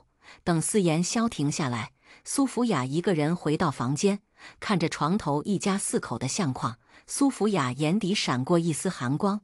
为了成为司太太，她从20多年前就开始谋划。如果不是南星忽然回来，日子本该就这么平静地过下去。但现在，因为她被认回来，家里的祸事一桩接着一桩。苏福雅拿起相框，喃喃道：“许嫣，是你逼我的。那丫头通晓玄学，又知道她身上背负孽债，若是不早点铲除，后果不堪设想。”忽的，走廊里传来司长林的脚步声。苏福雅放下相框，整理了一下表情，恢复到温柔无害的模样。第二天，南星早早起床到庄园的阵眼处打坐修行。等他回到别墅的时候，见月桂准备了一大桌色香味俱全的早饭，霍九九也闻着饭味出来了。看到南星，打着哈欠问：“南星，你是不是把手机设置成免打扰了呀？”“是，怎么了？”“早上战阿姨给我打了好几个电话，问你昨晚怎么没回去住。我说咱俩在庄园这边处理事情，她就没再追问了。”南星后知后觉掏出手机，果然看到战雪给他打了好几通电话，还发了好多条微信。“南星，你今晚不回来了吗？阿姨今天去逛商场，买了一条珍珠项链，觉得特别适合你。珍珠项链图片怎么样？喜欢吗？”这条之后差不多1个小时，战雪又发：“阿燕是不是欺负你了？她要是欺负你了，你就跟阿姨说，阿姨帮你教训她。”几分钟后，战雪甩来一条广告链接，封面赫然写着：“难得挂嘴边，老婆记心中。我给阿燕报这个班了，周末开课，等她学成归来，肯定会焕然一新的。南星，你是不是睡了？那阿姨就不打扰你了。明天看到信息记得回我哦。”南星还是第一次如此直观地感受到战雪的热情，想了想，他略过后面的难得班话题，礼貌回复：“谢谢阿姨，项链我很喜欢。”战雪几乎秒回：“喜欢就好，你还喜欢什么？告诉阿姨，阿姨全部买来送给你。”看着战雪发来的信息，南星有些不知所措。事实上，他长到现在这个年纪，还从没被哪个长辈这么温柔用心地对待过，哪怕是抚养他长大的师傅，也时常是一副高岭之花的姿态，让人感到若即若离。但战雪给他的感觉就完全不一样，他那么温暖，那么赤诚，有些时候甚至让他不知道如何应对。见南星表情纠结，霍九九下意识问：“是战阿姨为难你了吗？”在寻常人的意识里，婆媳矛盾是必然存在的，何况是傅家这种大家族，嫁进去的媳妇肯定会受欺负。霍九九也是这么想的，但下一秒，他的想法就被否定了。他这么说：“我不知道该怎么回。”南星怕自己三言两语说不清楚，干脆把手机递给霍九九。霍九九翻看两人的聊天记录，越看眼睛睁得越大。南星和战雪的对话基本都是战雪在找话题，南星只回寥寥数语，有时候还会用表情包来代替。刚才两人的对话就更离谱了，战雪不仅要给傅青燕报难得班，还说出你喜欢什么全部买给你这种霸总语录。这是什么神仙婆婆？霍九九忍不住了，拿着南星的手机帮她回复：“阿姨，你对我真好，遇到你这样的婆婆是我这辈子最幸运的事。”发完这句，还配了个哭哭表情包。手机那头的战雪看到南星发来的信息，先是愣了一下，紧接着露出不可思议的表情。她揉了揉眼睛，又看了一遍，兴奋地尖叫出声：“啊！”傅玉生难得休息一天，正在睡懒觉，听到战雪尖叫，疼得坐起来，迷迷糊糊问：“怎么了，老婆？出什么事了？”战雪举着手机给他看：“你看，南星夸我了，他说遇到我很幸运。”傅玉生起太猛，还有点晕头转向的，却还是下意识接过战雪递来的手机。第111章人间蒸发。怎么样？战雪沾沾自喜：“我就说嘛，人心都是肉长的，南星肯定会感受到咱们对他的爱。”看到南星的回复，傅玉生也露出欣慰的笑容。之前他还觉得战雪太热情，怕给人家吓到，现在看来是他多虑了。庄园这边，南星看到霍九九帮他回复的信息，欲言又止。他平时根本不会那么说话，也不知道战雪信了没有。等月桂把最后一道菜端上餐桌，众人发现秦琪还没下来，他会不会不知道咱们管饭呢？红罗有点担心。小伙子长得挺帅，就是没什么心眼儿，也难怪能被枕边人骗那么长时间。我去叫他吧。霍九九放下筷子，哒哒哒上楼。秦琪选的房间在最角落，霍九九到房间门口敲了敲门，不多时，房间里传来脚步声。秦琪打开门，露出一张憔悴的脸：“秦琪，下楼吃饭了。”“好。”秦琪点点头，声音有点发闷。霍九九注意到他的眼睛肿得厉害，应该是狠狠哭过。想想也是，相爱的女朋友忽然死了，凶手还变成女朋友的样子接近他，搁谁都得崩溃。来到客厅，秦琪跟南星打了声招呼，南星一眼就看出秦琪没睡好。他打开随身携带的布包，从里面拿出一张安睡符递过去。秦琪接过符纸：“这是安睡符，放在枕头下面，晚上就不会梦到他了。”虽然没点名道姓，但大家也都清楚，南星口中的那个他是秦琪的女朋友毛小牙。秦琪抿了抿唇，其实能梦到他挺好的。昨晚他梦到自己陪毛小牙去漫展，现场有很多毛小牙的粉丝跟他合影拍照。作为他的男朋友，秦琪很骄傲。但就在他沾沾自喜的时候，一个和毛小牙长得一模一样的人忽然冲过去，用匕首狠狠刺穿了他的心脏。秦琪从噩梦中惊醒，大汗淋漓，然后他就怎么都睡不着了。他不明白那个冒牌货到底是从哪里来的，又为什么要杀毛小牙。如果有机会，他一定要亲自问问他。这几天你要配合警方调查，需要保证充足的睡眠。南星一语道醒梦中人，而且毛小牙死亡时间并不长，等案子解决，我可以想办法让你们见面。听到这话，秦琪的眼睛瞬间就亮了。真的吗，大师？我还能再见到他？霍九九啧了一声：“你好歹也是南星的粉丝，他能不能让你们见面，你还清楚吗？”秦琪反应过来，顿时露出笑容：“谢谢，谢谢大师，叫我南星吧。”南星道：“他其实挺不习惯别人叫他大师的。”听着就像上了岁数的白胡子老人。秦琪倒也听话，连忙道：“好，那就叫你南星。”得知自己还有机会见到女朋友，秦琪的心情好多了，连吃饭都有胃口了。上午10点，吕光准时来到庄园。昨天接到傅青燕的指令之后，他连夜到网上搜索了一下南星的信息，得知他不仅是傅家未来的少夫人，还是一名玄学主播。吕光随便找了段直播剪辑看，小丫头看上去气定神闲，随便掐指一算就能将问题迎刃而解。如果牵线搭桥的人不是傅青燕，恐怕他还真会觉得他是在故弄玄虚。客厅里，南星和吕光初次会面。南小姐，你好。吕光伸出手，看向南星的眼神带着钦佩之意。您好，吕队长。南星礼貌地同他握了握手。两人落座后，吕光开门见山道：“毛小牙的案子现在已经由我们刑侦第1大队接手了，因为其中涉及一些超自然现象，后续可能还需要南小姐费点心思。”南星闻言挑了挑眉，他申请介入这起案子，是因为他明确知道毛小牙是独生女，那个冒牌货不可能是他的双胞胎姐妹。但吕光作为警方的人，直接将案子定性为涉及超自然现象，就显得有些微妙了。想着，南星问：“吕队那边进展如何？”吕光没有藏着掖着，直言：“昨天警队的人去了秦先生的公寓，见到了一个和毛小牙长得一模一样的人。他坚称自己就是毛小牙本人。”他不是。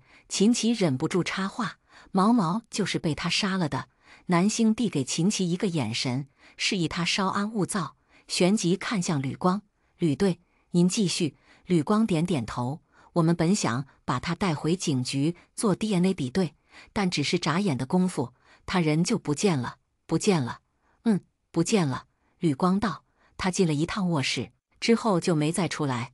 我们搜查了公寓的所有角落，包括公寓楼下，都没有发现他的踪迹。”秦琪闻言，不可思议地睁大眼睛：“这怎么可能？难道跟他生活在一起的不是人，而是外星人？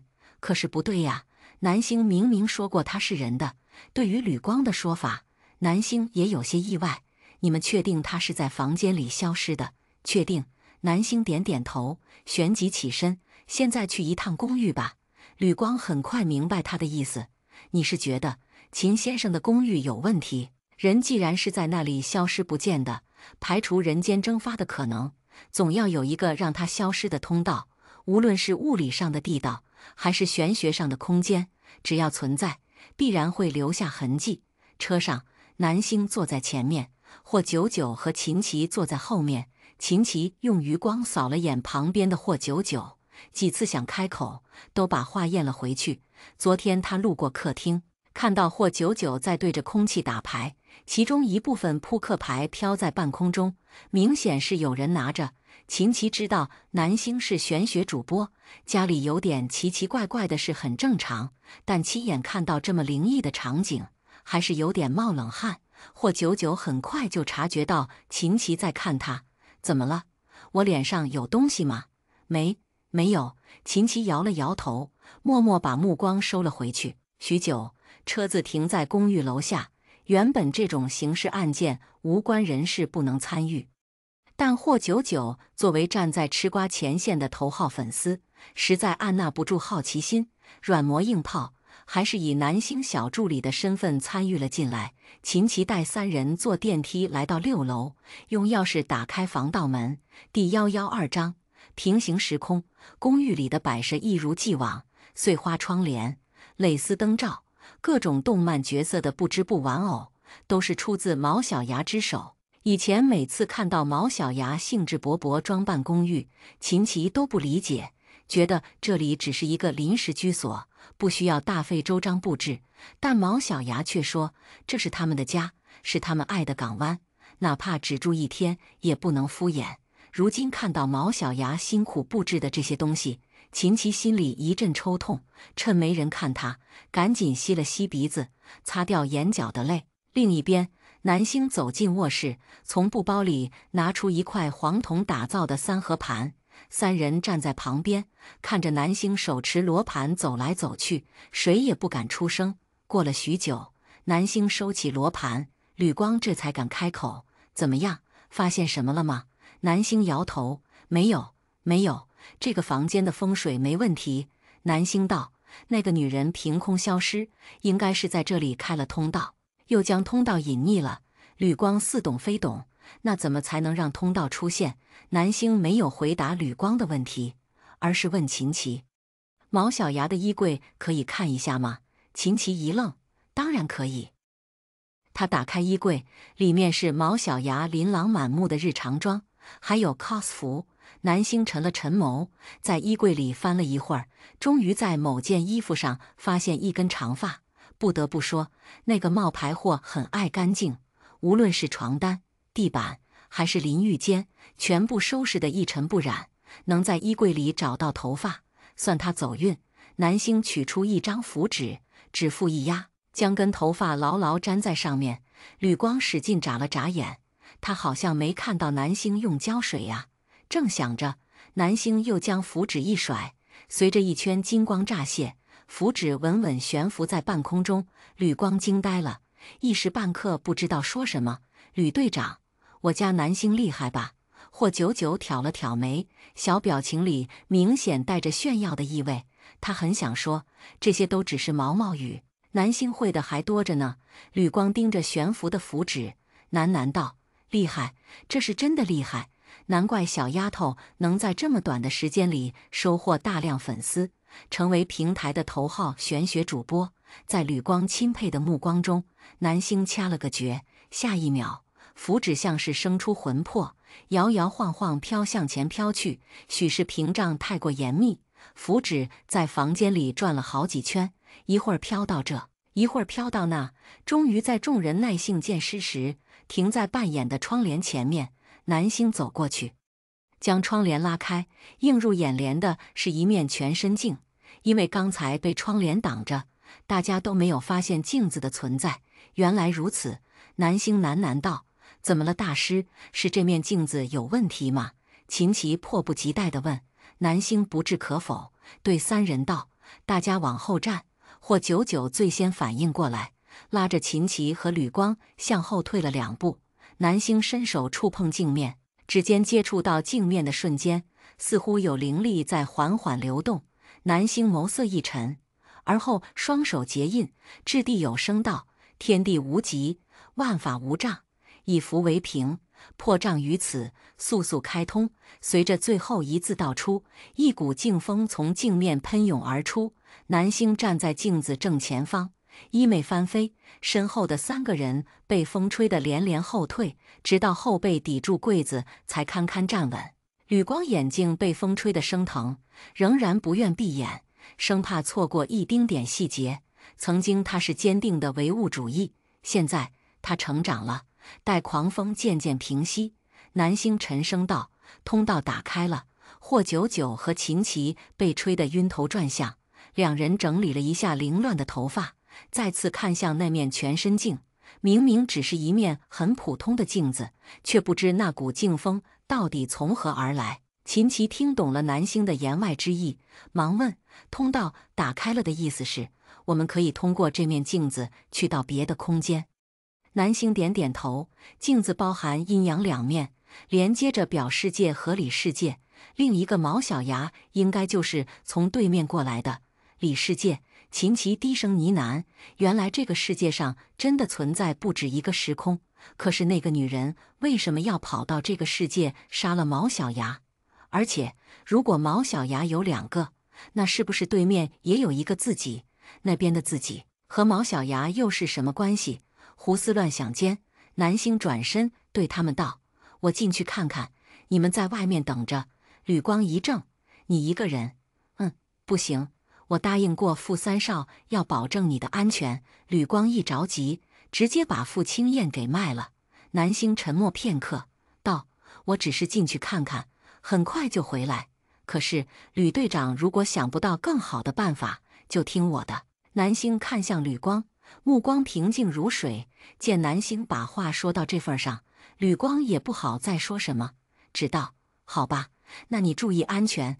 南星嗯了一声，迈步向前。三人眼睁睁看着南星的身体没入镜面，消失不见。霍九九虽然已经身经百战，但这种人间蒸发的场景还是第一次遇到，连忙跑过去摸镜子。镜子很平滑，没有任何异样。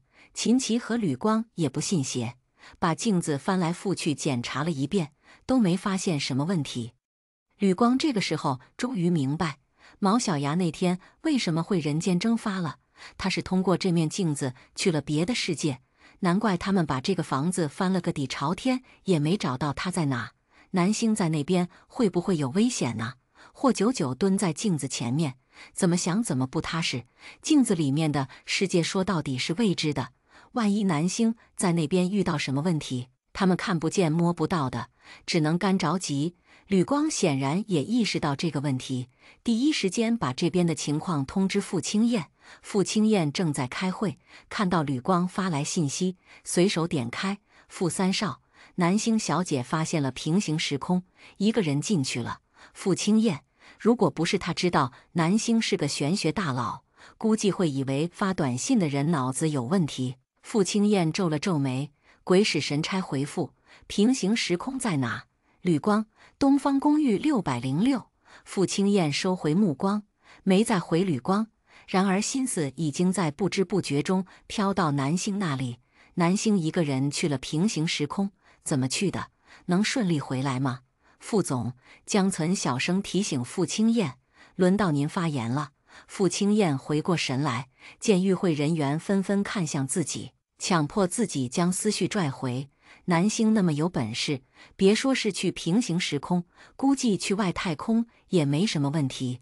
与此同时，另一边，南星穿过镜面，来到镜子里的世界，和想象中一样。两个世界的公寓布局完全一样，呈镜像显现，镜子连接的正是秦琪的房间。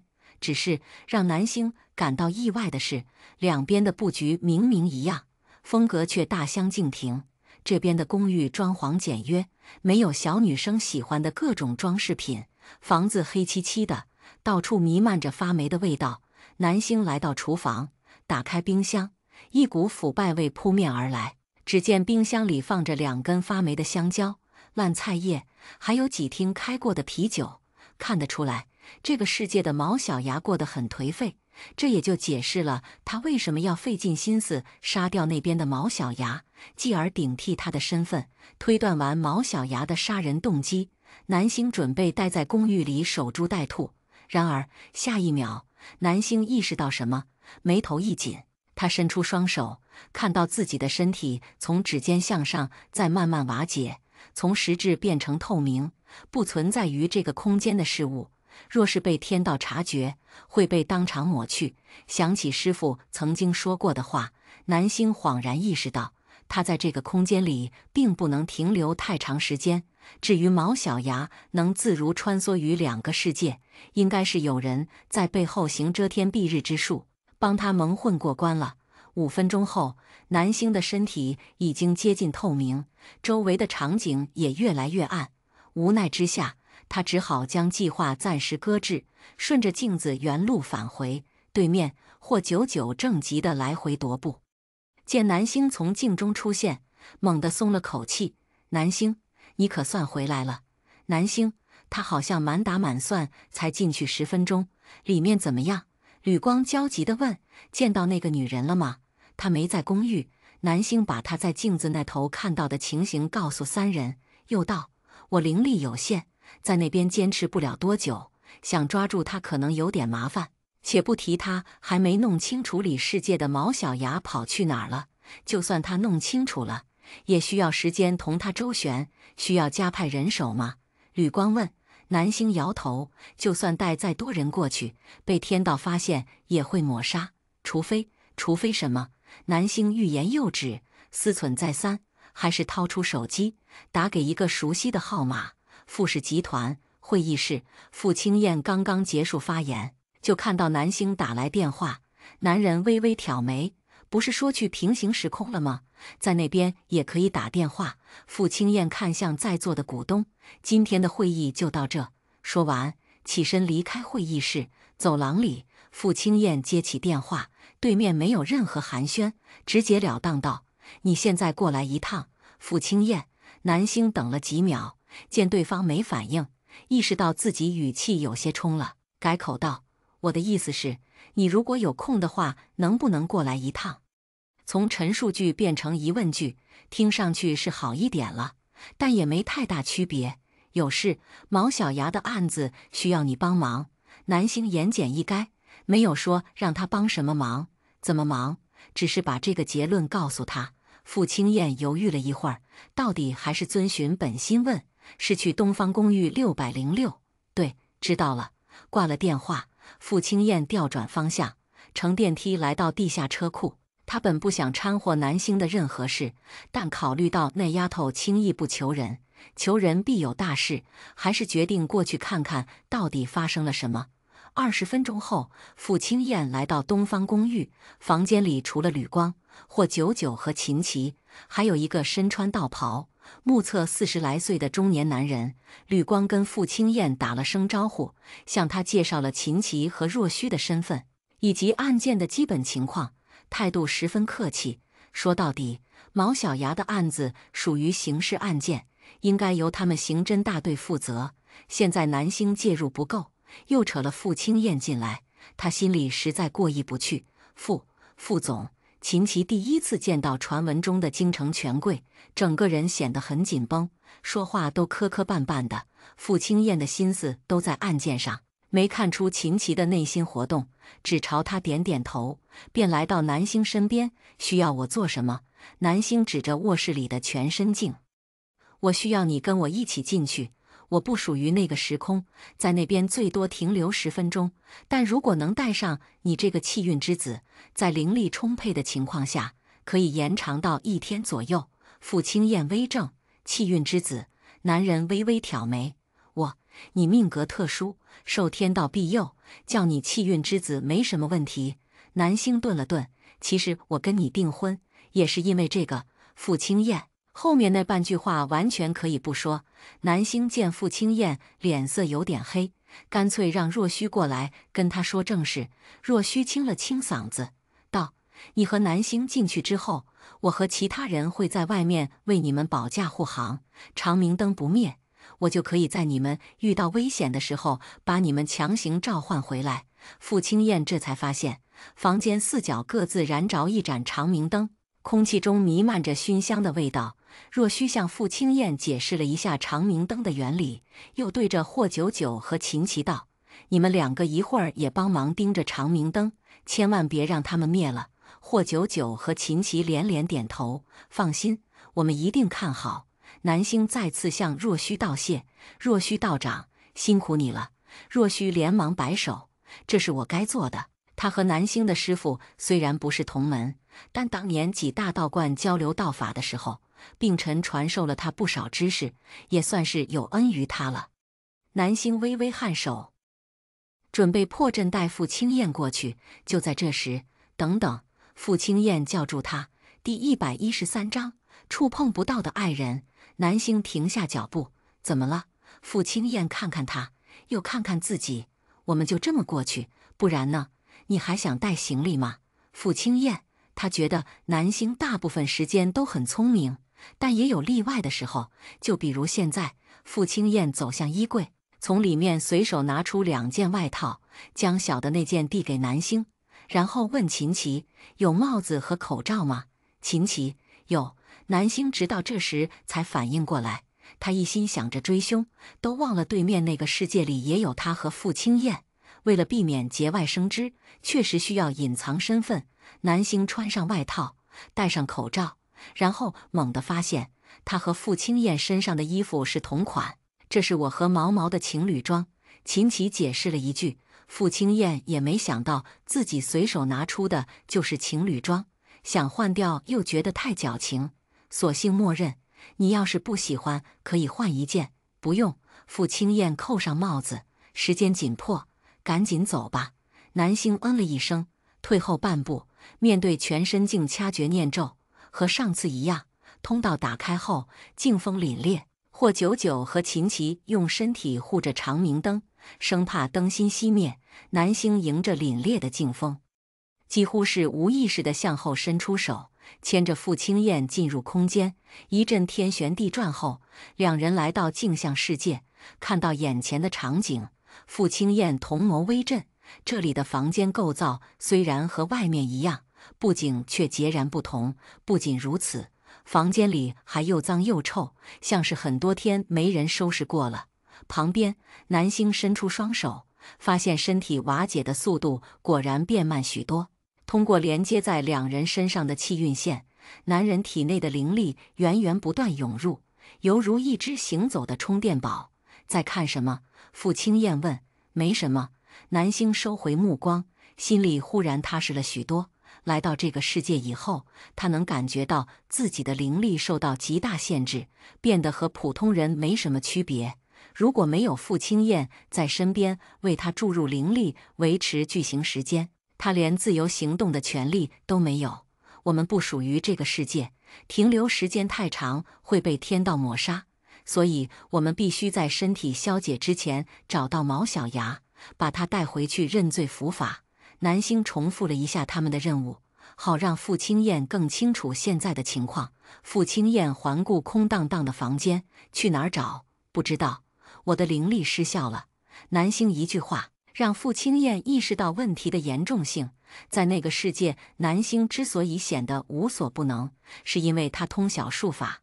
但现在，傅青燕低头看向南星，她就只是个再普通不过的小姑娘而已，似乎是不想这么放弃。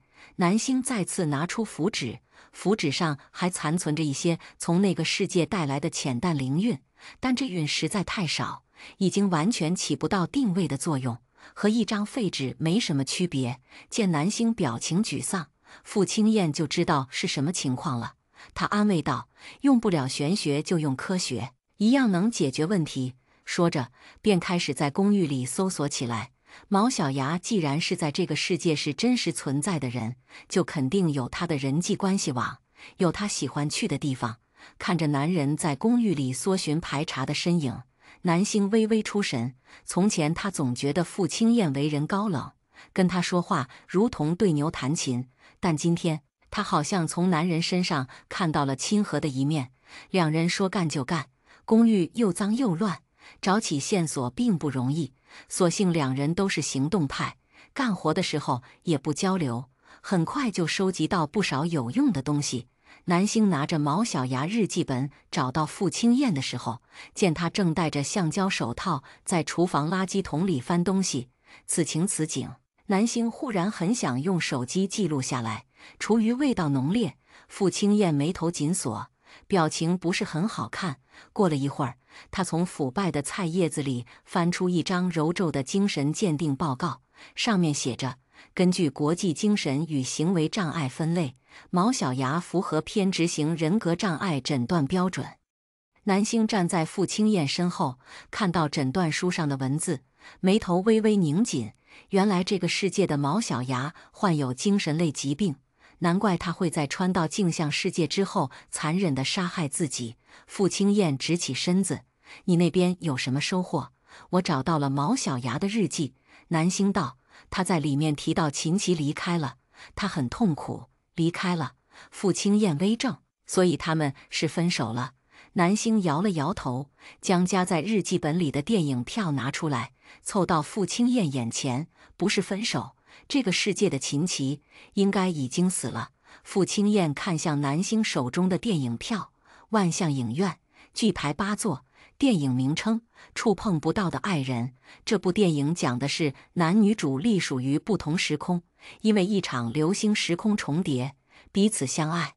你就通过这个判断他已经死了。”傅青燕觉得南星的推断不无道理，却有点草率。南星抿唇：“如果秦琪没死，毛小牙不会利用这种极端的方式跑到镜像世界杀害自己。毕竟这么做风险太大，稍有不慎就会万劫不复。而且他的房间里还留着很多秦琪的东西。分手的话，没必要留着对方的东西吧？”傅青燕闻言陷入沉默。这个问题他回答不了，因为他没分过手。过了半晌，傅清燕道：“人到底死没死？还是得有确凿的证据。”南星不置可否。毛小牙虽然在日记里写秦琪离开后他如何难过，但只字未提死字，确实不能妄下定论。公寓这边搜索完，南星列了张单子，上面都是毛小牙可能会去的地方。事不宜迟，两人马上动身。镜像世界里的天气很差，天空乌云密布，像是要下雨。南星将帽子扣在头上，和傅清燕保持着安全距离，往路边走。傅清燕伸手拦了辆出租车，上车之后的第一件事就是问：“师傅，收现金吗？”司机用一种匪夷所思的目光看他。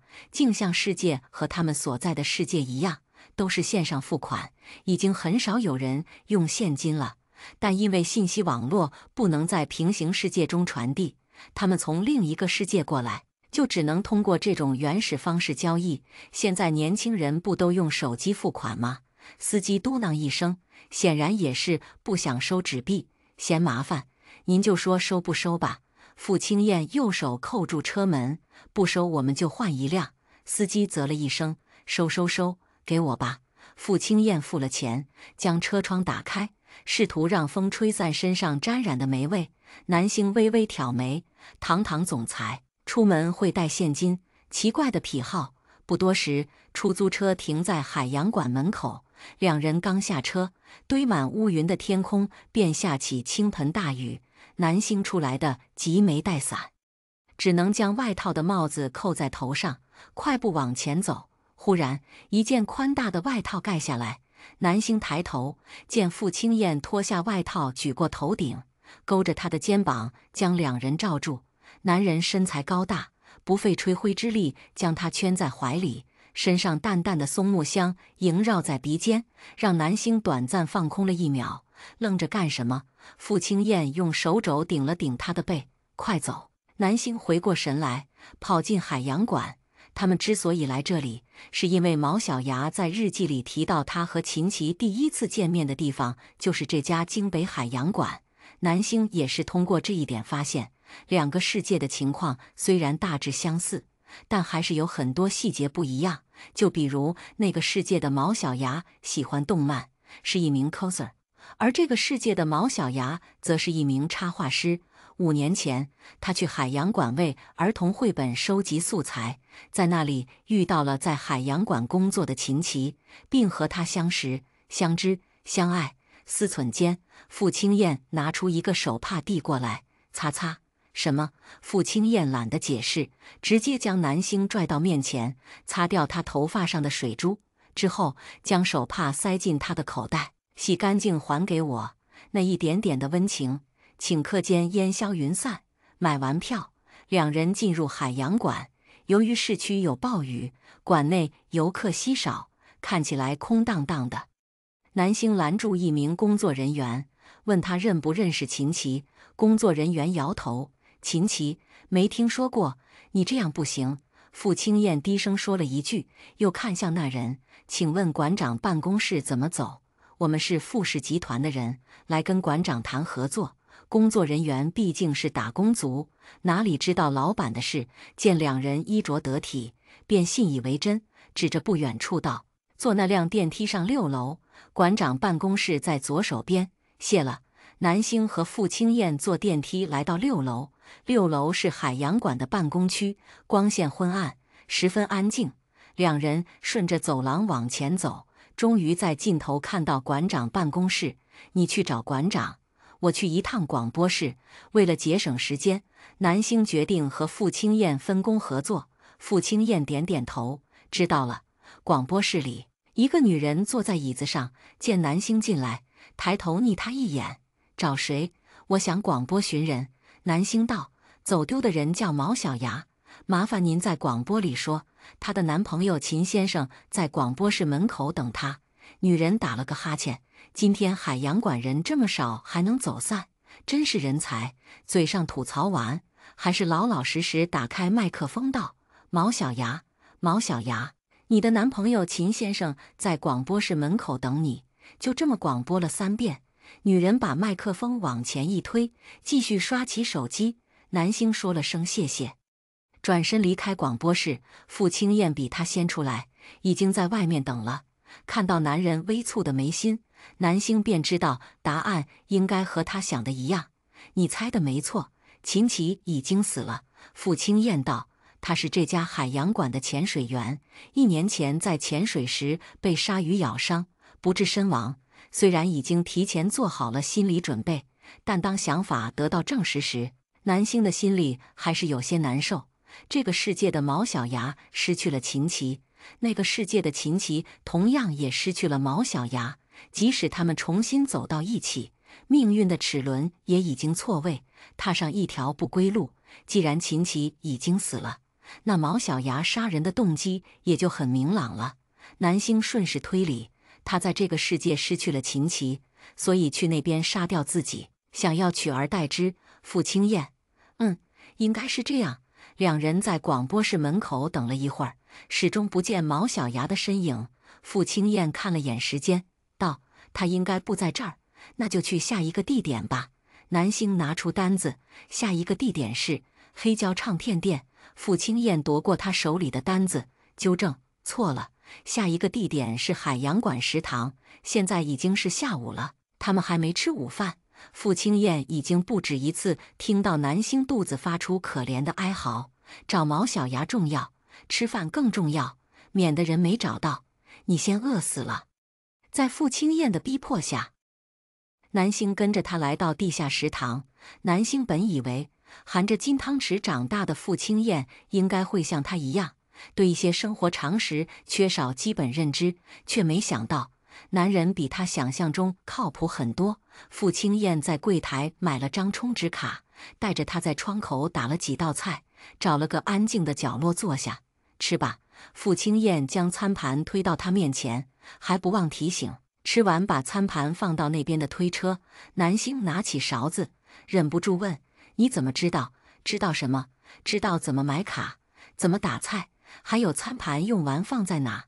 傅青燕被南星的灵魂拷问问得头皮发麻，她深呼吸，反问南星：“在你眼里，我是个生活不能自理的人吗？”南星唇瓣微动，一时语塞。傅青燕是什么样的人，他其实并不了解，只是先入为主的觉得傅青燕是豪门少爷，是总裁，就应该像思妍一样过着衣来伸手饭来张口的生活。因此他做出的一切接地气的行为，在他眼里都充满违和感。傅青燕沉默了半晌，淡淡道：“我大学是在M国读的，所有衣食住行产生的费用都由自己承担。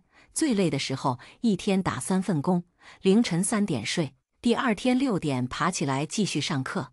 有次我刚领到工资就被当地黑人抢了，还挨了一顿打。之后的每一天都只能在便利店里买临期食品，把别人不要的菜捡回去用。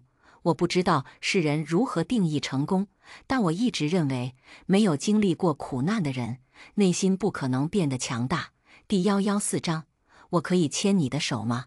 听着傅青燕心平气和地说出这些，南星不知为何，心中有些酸涩。原来所谓的气运之子，并不像想象中那样，有着随便刮张彩票就能中大奖的好运。他们不过是比常人更坚韧、更敏锐，能够在困境中抓住机遇，通过自身努力把一切坏事变成好事罢了。天空大雨滂沱，两人照着单子上的地点找了许久，始终没有找到毛小牙的踪影。而这时，傅青燕也开始察觉到身体的变化，看着自己逐渐透明的皮肤，男人眸光微暗，脑海中闪过南星所说的抹杀2字。他知道留给他们的时间不多了，现在还有3个地方没去。南星盯着便签纸上的内容，薄唇紧抿，认真思考毛小牙去哪个地点的可能性更大一点。天马上就黑了，京城那么大，又赶上大暴雨，无论去哪里都需要耗费大量时间。如果他们不能赶在身体瓦解之前回去，后果不堪设想。我看看。傅青燕伸手拿过便签，窗外暴雨未歇，雨水噼里啪啦砸在车窗上，发出不轻不重的噪音。男人安静侧坐，漆黑瞳眸盯着便签纸，半晌，蓦地抬头：“师傅，我们不去中央公园了啊？麻烦您掉个头，送我们去枫孝石。听到枫孝石3个字，不只是司机，连南星都露出惊讶的表情。小伙子，你这个天气去枫孝石啊？司机睁大双眼。今天大暴雨，景区估计都关门喽。枫孝石是森林公园旁边的一座小山，海拔不高。风和日丽的时候，很多人上去打卡拍照，尤其从上面俯瞰京城夜景，非常漂亮。南星之所以把这个地点写在便签里，是因为毛小芽在日记里写，他和秦琪的第1个生日就是在那上面过的。原本那确实是个很有纪念意义的地点，但考虑到天气的原因，南星觉得毛小芽不会冒着大雨去户外活动，便将这个选项排在了最后。没关系，我们就过去转转。傅青燕将便签塞进口袋，全然不在意司机的劝诫。司机看一眼窗外的大雨，忍不住感慨：现在的年轻人真浪漫啊！大雨天去爬山，也不怕摔下去了。眼看车子朝高速驶去，南星终于绷不住，问：为什么换目的地？这种鬼天气，毛小芽除非是疯了，才会跑到山上重温旧梦吧？我觉得毛小芽在那里，为什么？你好像一本10万个为什么。傅青燕似乎不想在有第3人在场的时候说太多，双手环在胸前，闭目养神起来。不知过了多久，当车子抵达枫孝石时，天已经完全黑了。南星打开车门，一股冷风席卷而来，他打了个哆嗦，将外衣拉链拉到最高。因为探索时间有限，他不确定2个世界到底有多大差别。但就目前的情况来看，镜像世界里无论人还是天气，都和外面不一样。傅青燕半路买了把伞，下车后撑在头顶，看向隐匿在夜色中的景区入口。司机说的没错，因为天气原因，景区提前关门了，根本进不去。现在怎么办？南星看向傅青燕，等他给一个说法。傅青燕用眼神示意前面，顺着旁边那条路上去。虽然景区关门了，但旁边的小路依然能上去，只不过那条路不在官方管辖范围内，出了事故也没人负责。看着那条蜿蜒而上的小路，南星心情有些复杂。如果是在原来的世界，他姑且可以用符纸照明引路，而且有傅青燕这么个气运之子在身边，催动传送符估计也不在话下。但现在南星仔细评估了一下，认真道：我爬不动。傅青燕早知道他会打退堂鼓，反问：如果毛小芽在上面，你也爬不动吗？刚才你在车上问我为什么觉得毛小芽在这里，我的答案是因为我认为他会来这里寻死。南星一怔，寻死？他在这个世界失去了最爱的人，想方设法去到平行时空杀掉另一个自己，本以为能和爱人重逢，却失败了。现在他回到这个世界，你觉得是因为什么？南星想了想，为了脱罪。傅青燕叹了口气，似乎是对南星的脑回路感到无奈。对于一个一无所有的人来说，命是最不值钱的。他这么急着回来，最大可能是不敢面对秦琪，因为他很清楚，那个世界的秦琪不会原谅他。听到傅青燕这么说，南星恍然大悟，一直以来他都忽略了这一点，认为毛小芽落荒而逃是因为怕遭到警方盘查。现在回想起来，他的公寓冷落成那样，想必早就已经失去了活下去的动力。秦琪的死亡于他而言是灭顶之灾，和秦琪长相厮守是他活下去的唯一理由。思及此，南星抬腿就往远处走。慢点！傅青燕无语凝噎，撑伞追过去。上山的路无比艰难，但南星发现，只要他靠傅青燕近一点，爬起来就不会太累。他抿了抿唇，抬眸看向身侧的男人，蓦地停下脚步，怎么不走了？傅青燕看向南星，猜测他可能是太累，爬不动了。然而下一秒，我可以牵你的手吗？南星冷不丁冒出这么一句，傅青燕以为自己听错了。你说什么？我说，我想牵你的手。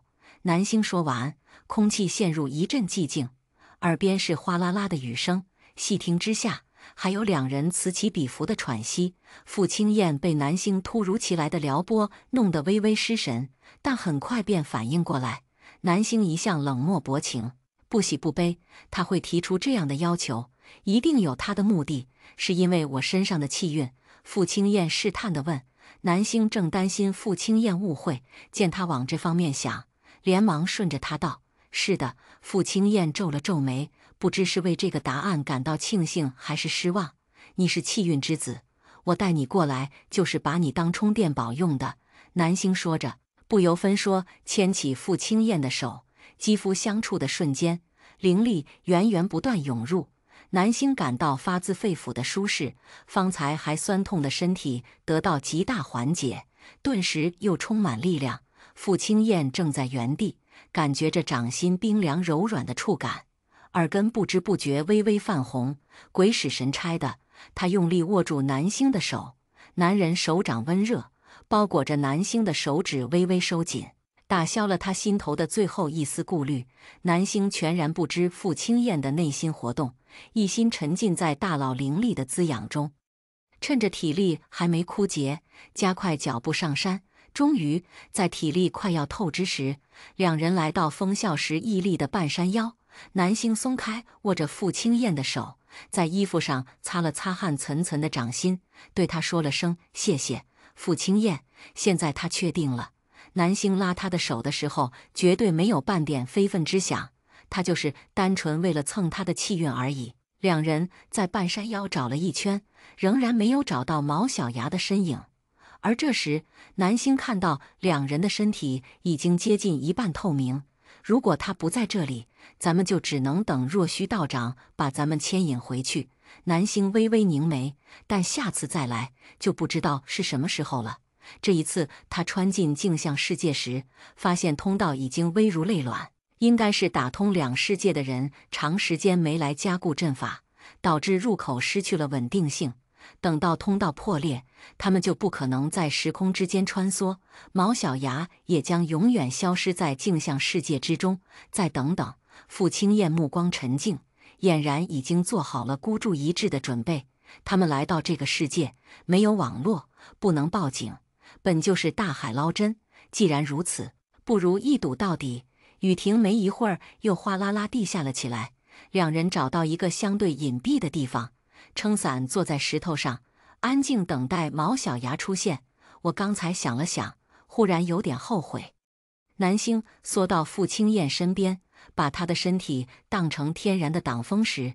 如果咱们联手把这个世界的傅青燕绑架，让她联系警方去找毛小牙，成功率会不会高一点？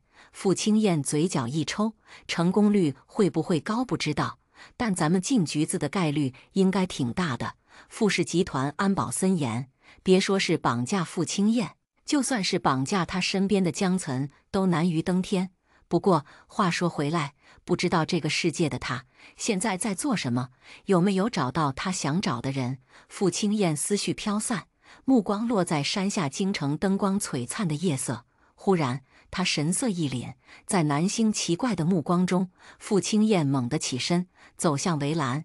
京城夜色璀璨，只是那本该属于傅氏集团旗下的繁华街区，此刻竟是一片漆黑。难道这个世界的傅氏集团并没有做到四大家族之首？傅青燕目不转睛盯着那片黑暗的区域，直到南星撑伞来到身边，才堪堪回过神来。怎么了？南星看着傅青燕的表情，猜测她应该是发现了什么不得了的事。没事。傅青燕摇摇头，将心头的疑惑压下去。无论傅氏集团在这个世界发展的如何，都不是他该操心的。毕竟他本来就不属于这里。思忖间，身后忽然传来微弱的脚步声，两人回头，见一抹身穿白色长裙的窈窕身影顺着台阶缓步而上。定睛一看，正是毛小牙。毛小牙没有撑伞，雨水将他的身体完全打湿，但他却浑然不觉，表情麻木地向前走着。毛小牙，南星叫他的名字，毛小牙像是没听见，对外界的一切都没有任何反应。忽的，狂风呼啸而来，南星手中的伞被风猛地一扯，飞到山下，雨水迅猛地砸在他半透明的身上。与此同时，毛小牙忽然加快脚步，小跑着冲向护栏。南星意识不对，三两步上前扣住毛小牙的肩膀：“毛小牙，醒醒！”毛小牙漆黑的瞳孔在听到南星的呼唤时微微亮了一下，但只是短短一瞬，便恢复死寂。他猛地回头，紧紧盯着南星，发出不属于毛小牙本人的声音：“放开我！”那声音低沉沙哑，犹如来自地狱。南星指腹用力，一字一句：“我不会放。”毛小牙被人操控，意味着背后有人帮他行遮天蔽日之道，开启镜像世界之门。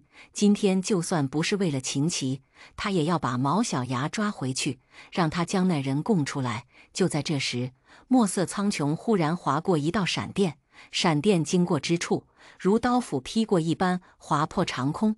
南星抬头望天，见一道身穿白色长袍、长身玉立的男人从天而降。他面目清朗，手持折扇，看向南星时，嘴角牵起戏谑的笑。“小姑娘，你不该多管闲事的。”南星一怔，没想到躲在背后操控毛小牙的人竟然主动现身。虽然他现在灵力被封锁，但从男人周身散发的死气不难看出，对方是位修习邪道之人。“你是谁？”南星盯着男人的眼睛，试图记住他的容貌。男人轻摇折扇：“我是谁不重要，重要的是你坏了我的好事。”他与毛小牙签订契约，帮他进入镜像世界，就是为了在不动手的情况下让他完成死亡闭环。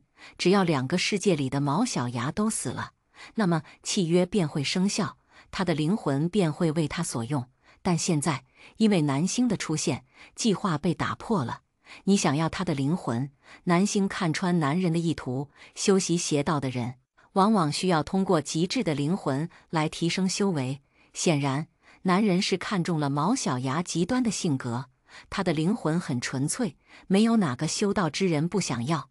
男人弯了弯唇，笑意更深：“如果你喜欢，也可以把它让给你，但前提是你要放弃正道，拜我为师。”南星没想到男人如此大言不惭，不禁冷笑：“你做梦！他这辈子有且只有一个师傅，就是病尘。”男人似是被南星的顽固激怒，脸上笑意倏然敛去，沉声道：“你在那个世界或许修为不低，但在这里和废人没什么两样。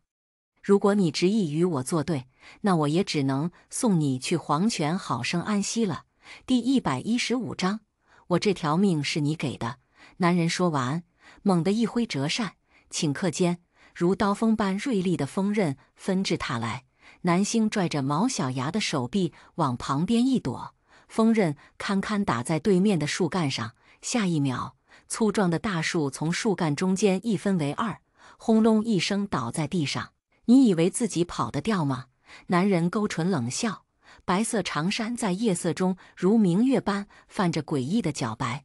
这些年，他靠吸收阴气修为大涨，别说是面前这个灵力被封印的小道士，就算是两个世界的玄门老油条加在一起，也未必是他的对手。南星扶着几乎昏厥的毛小牙，冷冷看向男人：“跑不掉又如何？是人就免不了一死，但我至少可以选择如何去死。”男人闻言微微挑眉，似是被他不卑不亢的性格所吸引。借着月光，他再次打量南星。少女唇红齿白，墨发高束，眉目间的清冷气息和那些败在他手下的蝼蚁迥然不同。他记得上一次看到这种表情，还是在病尘脸上。男人心思微动，笑容轻佻：“我可以再给你一个选择，若你愿意结为我的道侣，我便放你一马，让你回到原来的世界。”听到男人荒唐的提议，南星愣了一下，旋即哑然失笑：“那你不如还是杀了我吧，毕竟和你这种心术不正的奸邪之人为伍，彼此还让人难受。”许是南星的态度太过坚决，刺痛了对方的自尊。男人脸色倏然一沉，冷声道：“既然如此，就别怪我不客气了。”刚才那一下，他只用了2成功力，为的就是再给南星一个机会。没想到他竟执迷不悟，南星撑着毛小牙的身体，看向旁边的傅青燕，示意他快点离开。若虚这会儿正在镜像世界外面牵引着他们的魂魄，只要傅青燕在身体瓦解之前被召唤回去，就不会有危险。然而要走一起走。傅青燕站在原地，语气冰冷决绝。他早就看出来，南星是通过他的气运才能勉强与对方抗衡。如果他走了，他必死无疑。南星没想到男人在这种时候还逞英雄，蹙眉道：“傅青燕，这是我自己做的决定，跟你没关系。他来这里找毛小牙，是为了提升修为，抓住幕后黑手，归根结底是为了自己。如果傅青燕死在这里，那他做的一切就都失去了意义。你带我过来的时候，怎么没想过这事跟我没关系？”在南星惊惧的目光中，傅青燕一步步走过来。“你退回去。”南星声音微颤，余光扫过不远处随时可能出手的男人，心脏几乎提到嗓子眼儿。傅青燕和他气运相连，如果傅青燕死在那个男人手里，那他们就彻底完蛋了。看着两人在他面前上演虐恋情深，男人冷笑：“用不用我在阴间帮你们准备一场婚礼？”他不清楚两人的关系，但他能清楚看到南星和那男人腰间的命门处连接着一条金色气运线。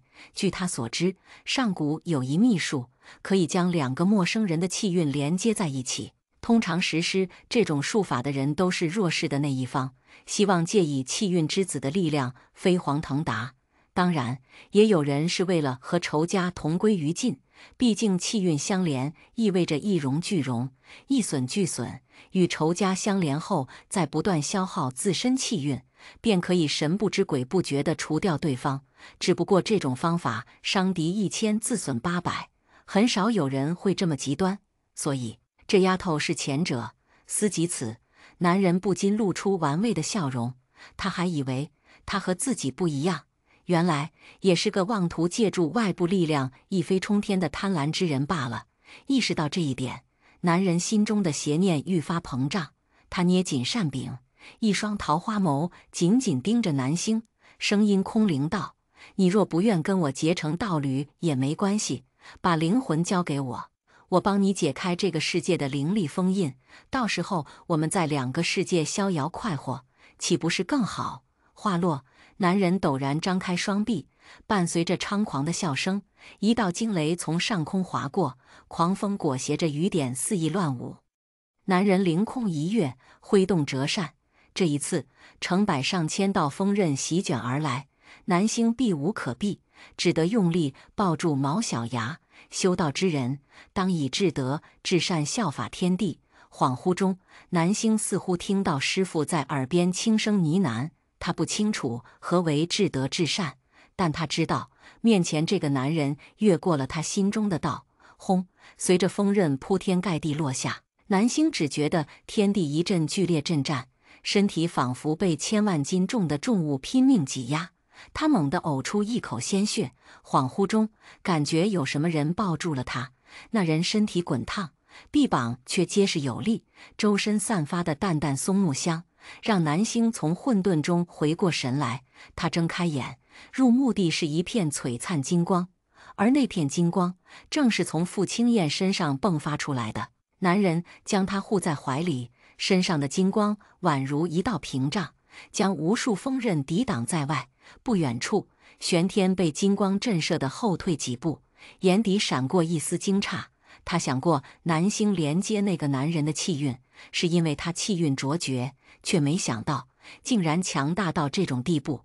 方才金光乍泄的瞬间，他险些功败垂成，还好他反应灵敏，在锋刃破碎之前守住阵眼，继续施法。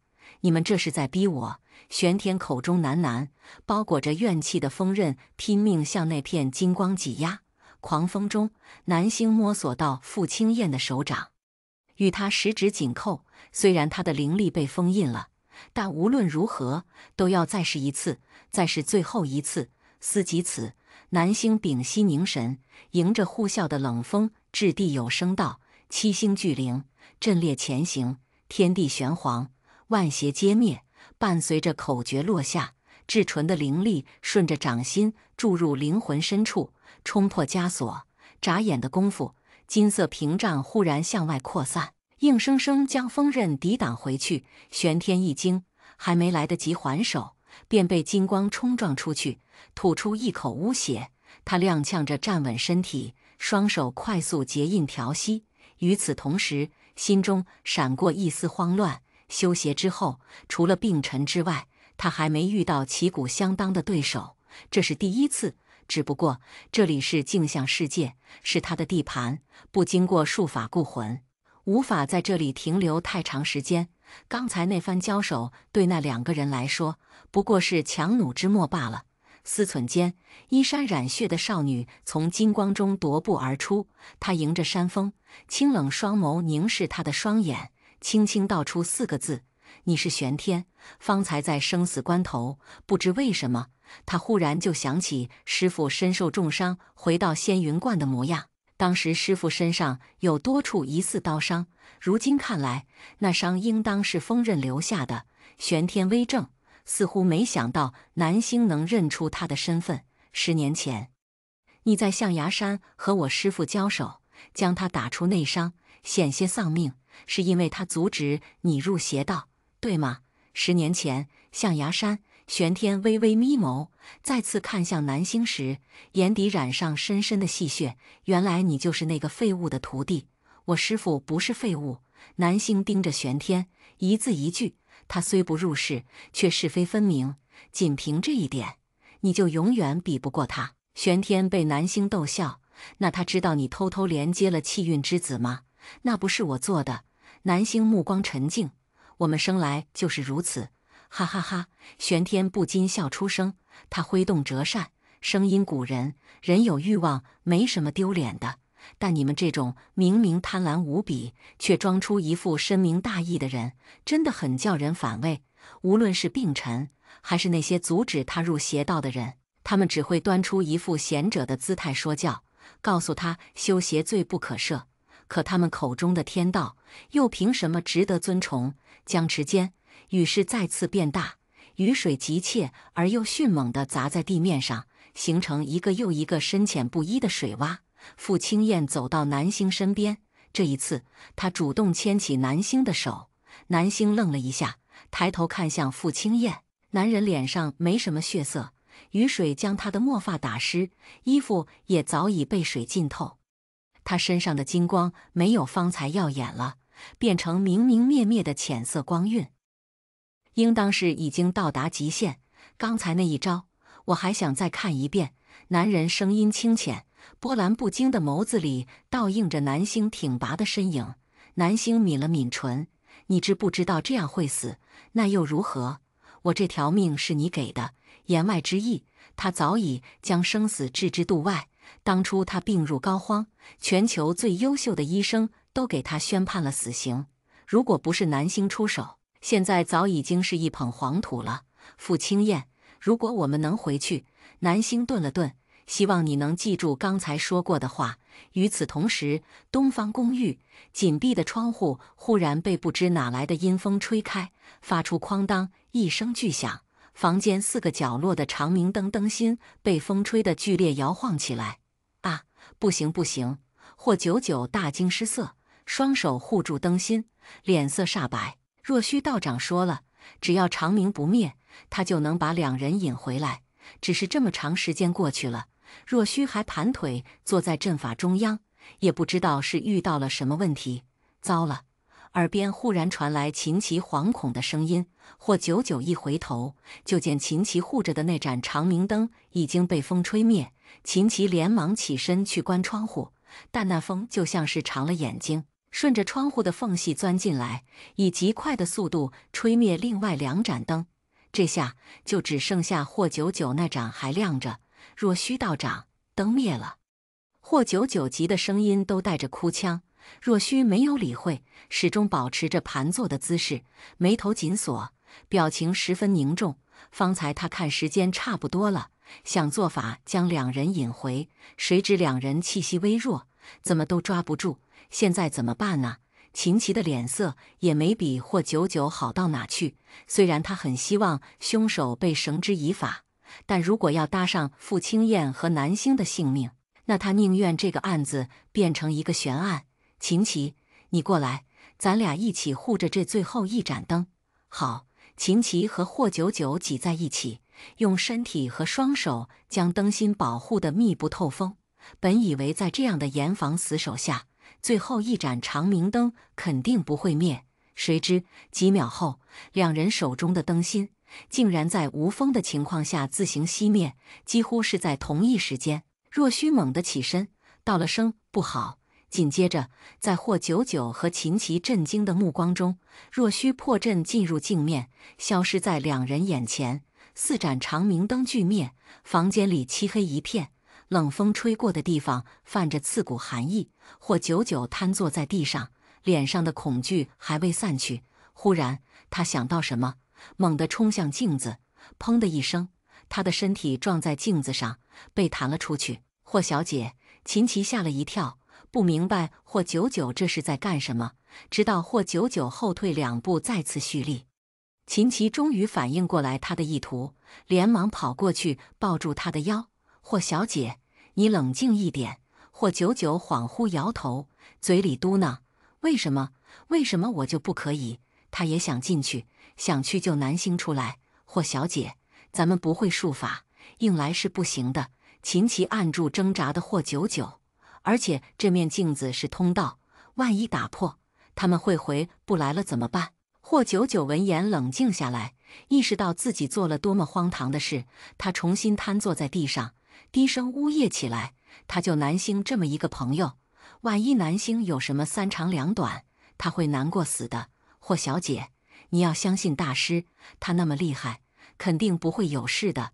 事到如今，秦琪也不知道该怎么办，只能一遍又一遍地安慰着霍九九。若虚强行破阵进入镜像世界，很快就感觉到自身灵力被封锁。这下他终于明白，傅青燕和南星的气息为何会如此微弱，而且4盏长明灯俱灭，意味着两人遇到了生死攸关的大事。想到这，若虚不做他想，闭目沉吟，万法归一，大道至简，融合诸法，威力无边。和随着最后一字落下，若虚只觉一阵天旋地转，再睁眼，人已经站在风雨交加的风啸石上。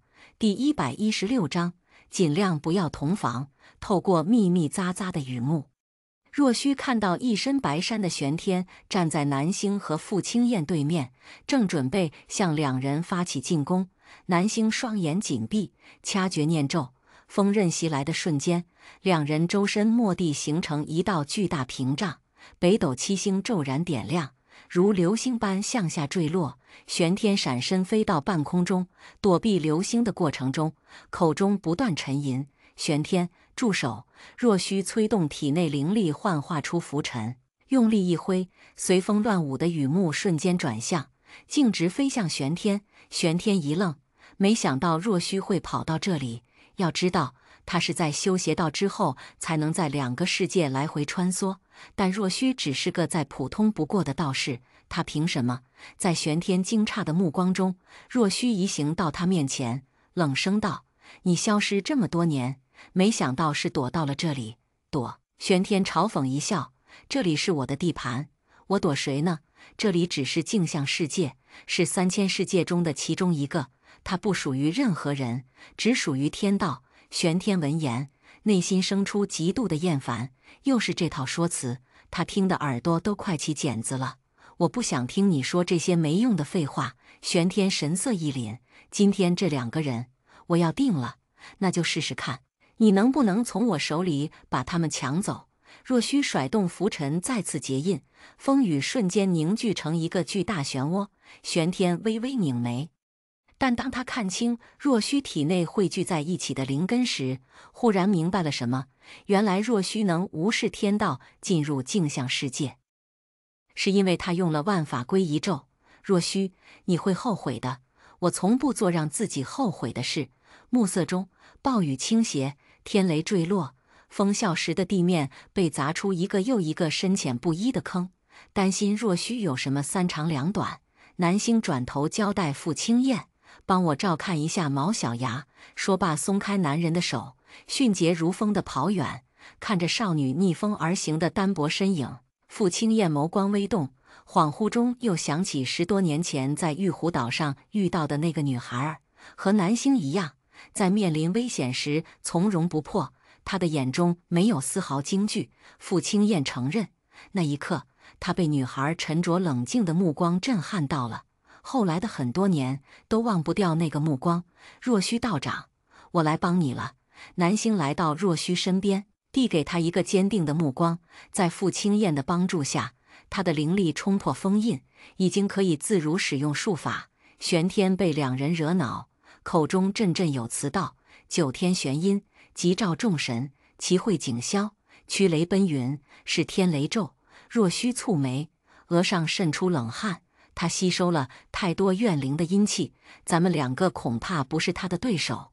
意料之外的，南星没有表现出恐慌，他看向若虚，淡淡道：“师父说过，治虚极，守静笃，万物并作，无以观复。世间万物皆在大道之中。”玄天心中罪孽深重，天道不会袖手旁观。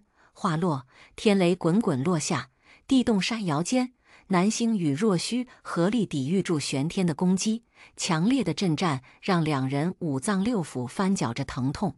意识的最后，南星重重坠地，恍惚中看到傅青燕拨开雨幕朝他跑来：“小阿星，为师要是死了，你就拿着这块长命锁下山去找亲生父母，听到了吗？”“不，我不要。听话，外面的世界很精彩，你不必和为师一起困在这里。”仙云观，男人躺在床上，白色道袍被鲜血浸透，他的旁边守着一个7、8岁的小姑娘，脸颊肉乎乎的，扎着丸子头，正抓着他的衣襟，啪嗒啪嗒往下掉眼泪。男人叹了口气：“你这丫头怎么不听话呢？”小姑娘吸了吸鼻子，脆生生道：“我不想下山，我只想和师父在一起。师父是这个世界上对我最好的人。”看着小姑娘哭得上气不接下气，男人于心不忍，伸手轻轻拭去她眼角的泪。“好了，别哭了，再哭北望又要笑话你了。师父，去帮师父盛一碗桂花羹来，师父饿了。”小姑娘闻言连忙道：“哦，我马上去。”她转身跑出房间，踩着厚厚的积雪走进厨房，搬了个凳子站上去。在高高的灶台上盛了满满一大碗桂花羹。他想，只要师父能吃东西了，应该就离痊愈不远了。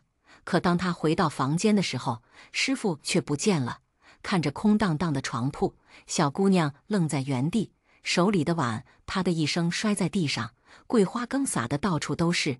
自那之后，她有好长好长时间都没再见到过师父。原本活泼开朗的性格不复存在，变得沉默寡言，每天除了画符，就是坐在没人的地方发呆。时间就这么一天天过去，终于有一天，师父回来了。小姑娘开心坏了，一下子扑到师父怀里，谁知师父却将她一把推开：“南星，你已经长大了，不要动不动就跟为师撒娇。从今往后，你要学会独立，为师不会再护你周全。”看着师父冷漠的样子，小姑娘表情茫然，有种被抛弃的错觉。不是错觉，她确实被抛弃了。因为从那之后，师父再没有过问过她的生活，她一个人吃饭睡觉，一个人修习道法。虽然师父一直都在，却又像是离开了很久。春去冬来，冬去秋又来，小阿星渐渐长大成人，慢慢变成了冷情冷性的少女。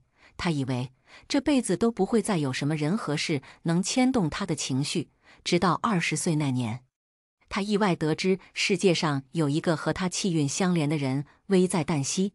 南星，南星，听得到我说话吗？迷蒙中，南星感觉有人在叫他的名字。南星皱了皱眉，艰难地睁开双眼，映入眼帘的是霍九九那张焦急的脸。见南星醒了，霍九九的眼泪唰的就掉了下来。呜呜呜，南星，你总算醒了。南星环顾四周，发现自己躺在医院里，头顶悬挂着一瓶葡萄糖，正在向他的静脉输液。窗外的天色很亮，看样子他已经昏迷了一段时间。其他人呢？南星沙哑着嗓音问。毛小牙和若虚道长还没醒，吕队长安排了人手照顾他们。南星闻言点点头，但他很快意识到霍九九还少说了一个人。正在这时，病房的门被推开，身高影长的男人走了进来。见傅青燕一切如常，南星有些意外，但当他想到他气运之子的身份，又显得合情合理了。醒了，傅青燕走到病床前面，感觉怎么样？南星的第一反应不是感受身体是否舒适，而是催动体内灵力，确定灵力还在，便点点头道：“还可以。”虽然他不知道自己是怎么回来的，但至少他人还活着，灵根也没废，那就好。傅青燕松了口气。霍九九见傅青燕来了，很有眼力劲儿地给他让出位置。我去看看若虚道长。说罢，便跑出病房。待霍九九离开，傅青燕坐到他的位置上，南星试图撑着身子起来。傅青燕见状，不言不语地拿了只枕头垫在他腰上，又将病床升起一定高度，好让他靠得舒服些。等他坐好，终于提起精神问傅青燕：“我们是怎么回来的？”记忆的最后，他和若虚合力抵抗玄天，然后就失去了意识。当时他以为这一战必死无疑了。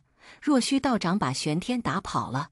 傅青燕道：“后来他开了个通道，把大家传送回这个世界，但自己也受了很重的伤。”南星闻言眸色微沉，其实他在封校时就发现了，若虚为了救他，用了玄门中最忌讳的万法归一诀。用了这个术法的人，功力会在短时间内突破到极限，但时间一到，轻则元气大伤，重则修为尽毁，代价极大。见南星若有所思，傅青燕薄唇轻抿，问：“玄天说的气运相连是怎么回事？”南星回过神来，如实道：“就是字面意思，我和你的气运连在一起，所以你当初代替思妍嫁给我，是因为如果我死了，你也会受到牵连。”傅青燕没有想到两人之间还有这层关系。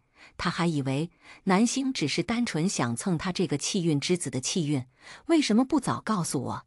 傅青燕微微抬眉：“我记得当初你说是为了傅家权势才跟我订婚，我认为这么说你会更好理解一点。”南星表情认真，毕竟你也不懂玄学，我跟你说那些很麻烦。傅青燕感觉自己被轻视了，不过转念一想，如果是刚认识的时候，南星跟他说什么气运相连，他确实会觉得他脑子有问题。那个玄天是你师父的仇人？傅青燕又问。他差点害死我师父。南星目光沉冷，手指微微握紧。不仅如此，他还做了那么多违背天道的事，什么交换灵魂、设立聚阴阵、遮天蔽日、开通镜像世界通道，这些还只是他们发现的。在他们不知道的地方，玄天肯定还做过更多恶事，而且他真的很想知道10年前在象牙山上到底发生了什么？为什么师父闭关之后就性情大变，再也不关心他的任何事了？思忖间，医生进来给他检查身体。南星配合检查完，医生道：“三少夫人除了身体有些虚弱，没什么太大问题，这段时间好好休息，不要吃生冷油腻。还有，医生清了清嗓子，脸颊莫名染上一层红晕。还有就是尽量不要同房。”同房？南星一愣，你的意思是发生性行为？医生，傅青燕看到医生欲言又止的表情，南星心下了然，淡定道：“好的，我知道了。”医生顶着通红的脸夺门而出，傅青燕的表情也有些不自然。他清了清嗓子道：“有些话可以不用说的那么直白，我只是想确定那2个字的意思。”南星语气平静，毕竟同房也有在同一个房间居住的意思。傅青燕深呼吸，不想再继续这个话题。得知南星醒了，战雪和傅玉生第一时间赶到医院。南星也在这时得知，他所在的医院是傅氏集团旗下的私立医院，夫妻俩赶来的时候，傅青燕正坐在床边装模作样的给南星喂苹果。放在以前，她是绝对不会做这种事的，但现在迫于战雪的压力，只能求南星配合她演戏。果然，战雪进到病房，看到这温馨的一幕，脸上当即扬起笑容。不过很快，那抹笑容又被担忧取代。南星，你怎么样？有哪里不舒服吗？南星摇了摇头，没有不舒服。那就好。战雪松了口气，旋即把傅青燕推到一边。下次再有这种事，一定要提前告诉阿姨，让阿姨有个心理准备，知道吗？当她得知南星住院的时候，吓得魂儿都没了。战阿姨，对不起。南星向战雪道歉。战雪一愣，为什么道歉？南星回握住战雪冰凉的手，因为我让您担心了。当初师父不告而别，他每天过得心惊胆战，那种滋味，他不想再体会一遍，也不想再让其他人体会一遍。战雪微怔，眼眶忽然就红了起来。他使劲捏了捏南星的手，一切尽在不言中。旁边，傅玉生看着妻子激动的样子，心里亦是十分动容。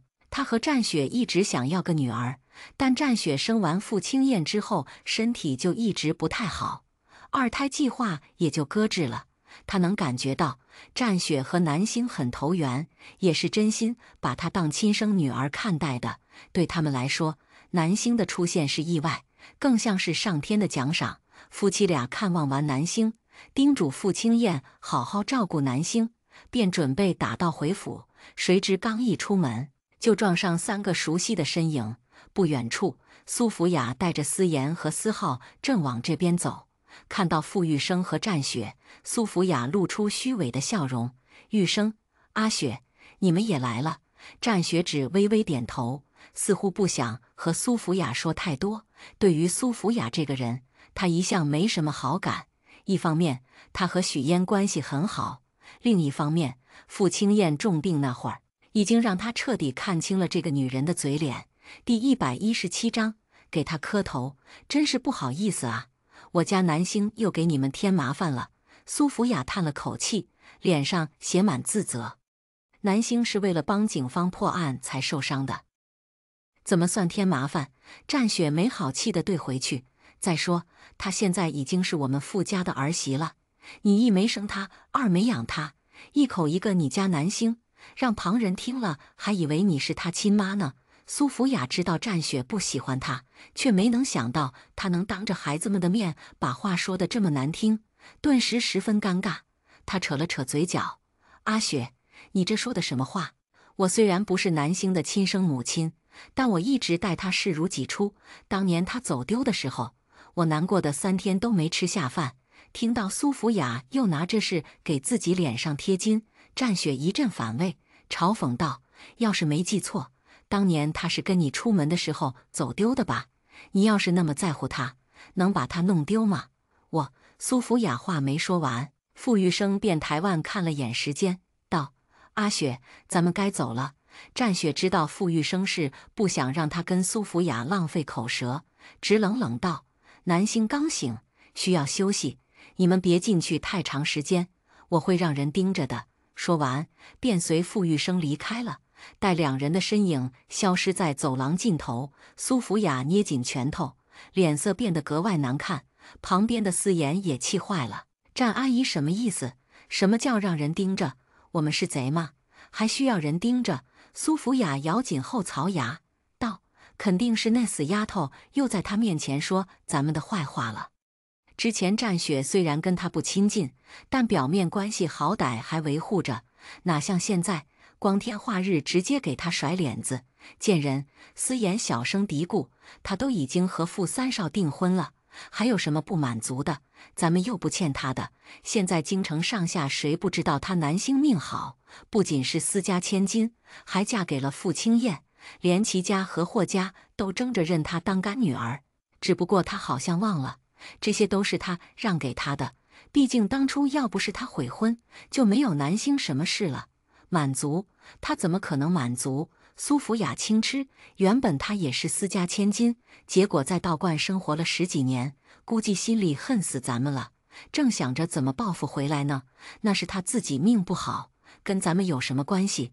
妈，姐，咱们什么时候进去呀？4号见两人唠叨个没完，摸了摸肚子，我都饿了。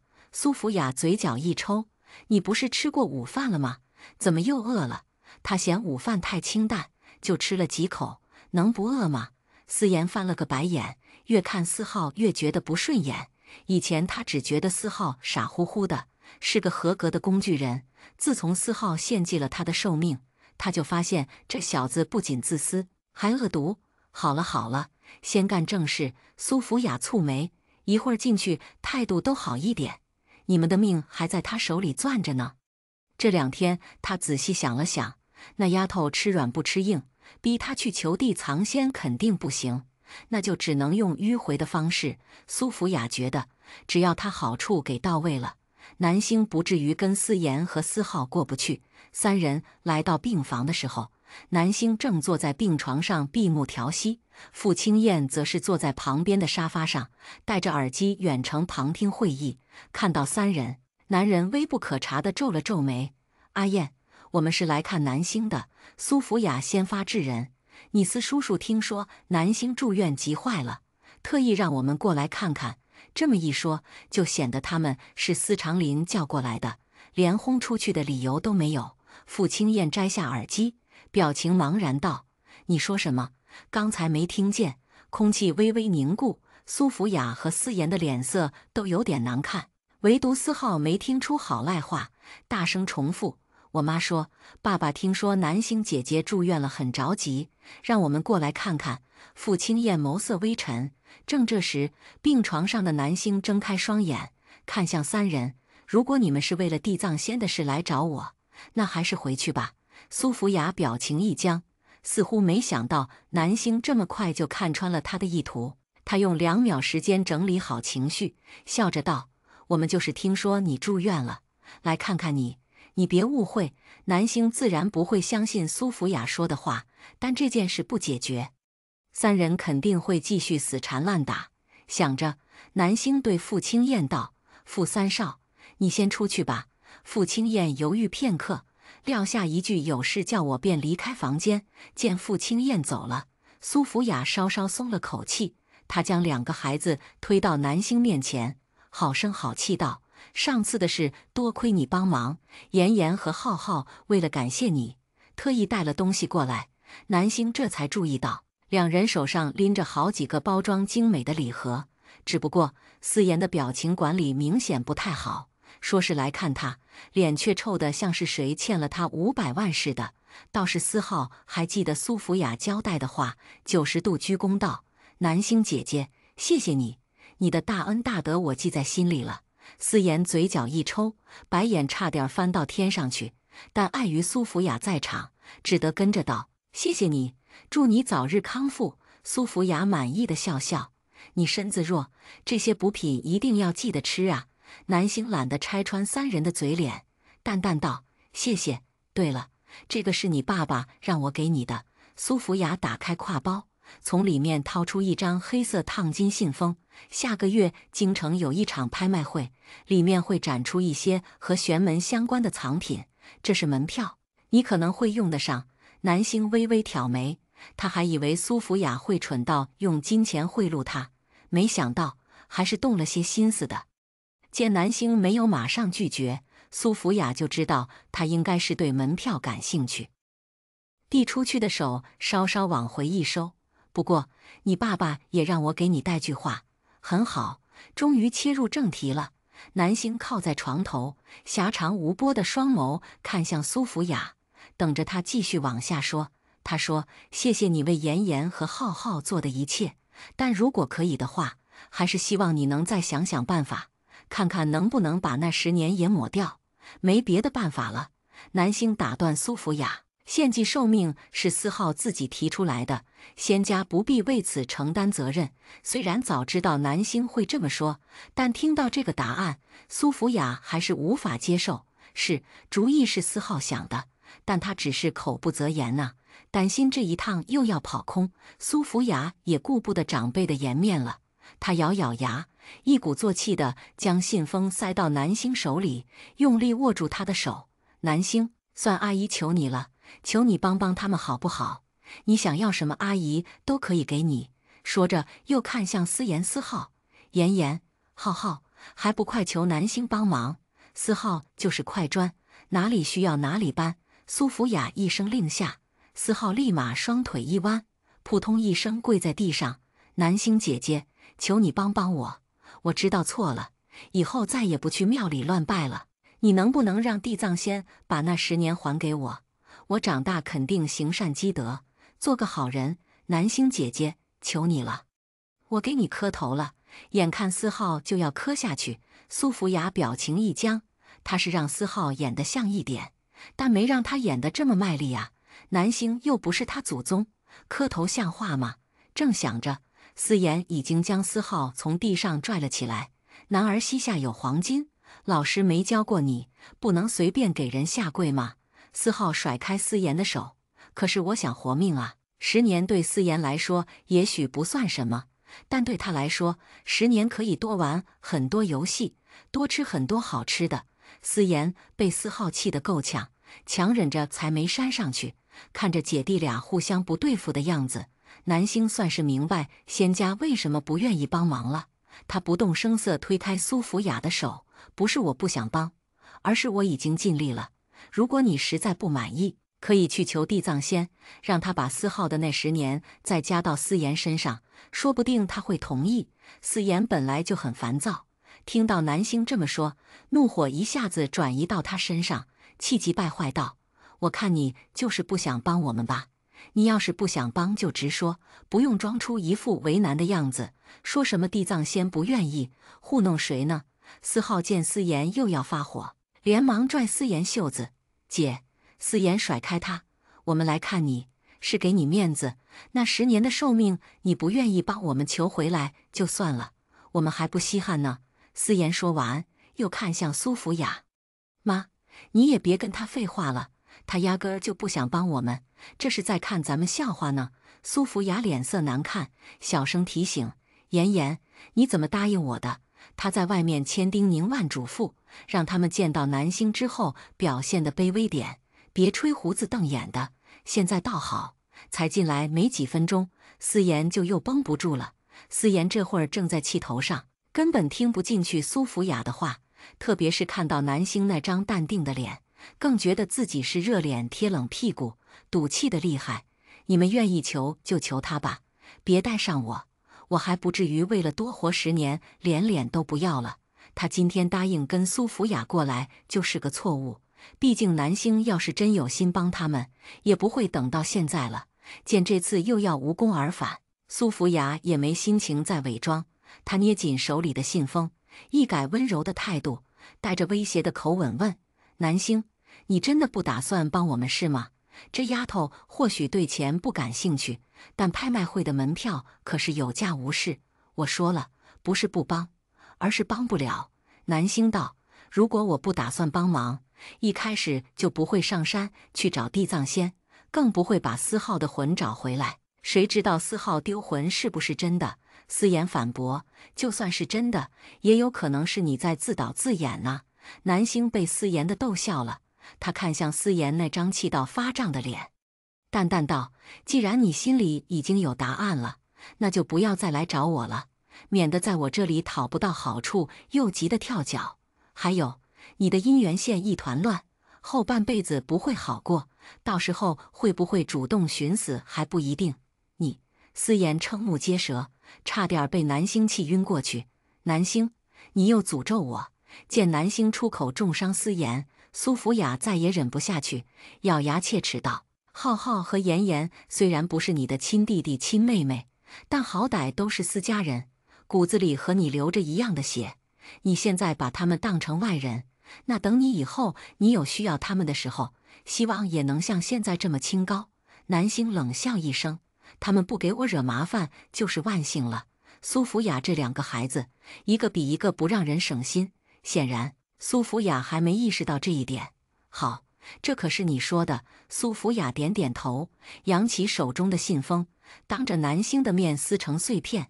既然你不稀罕私家的东西，那这门票你也别要了，免得脏了你的手。话音刚落，傅清燕便推开门走进来。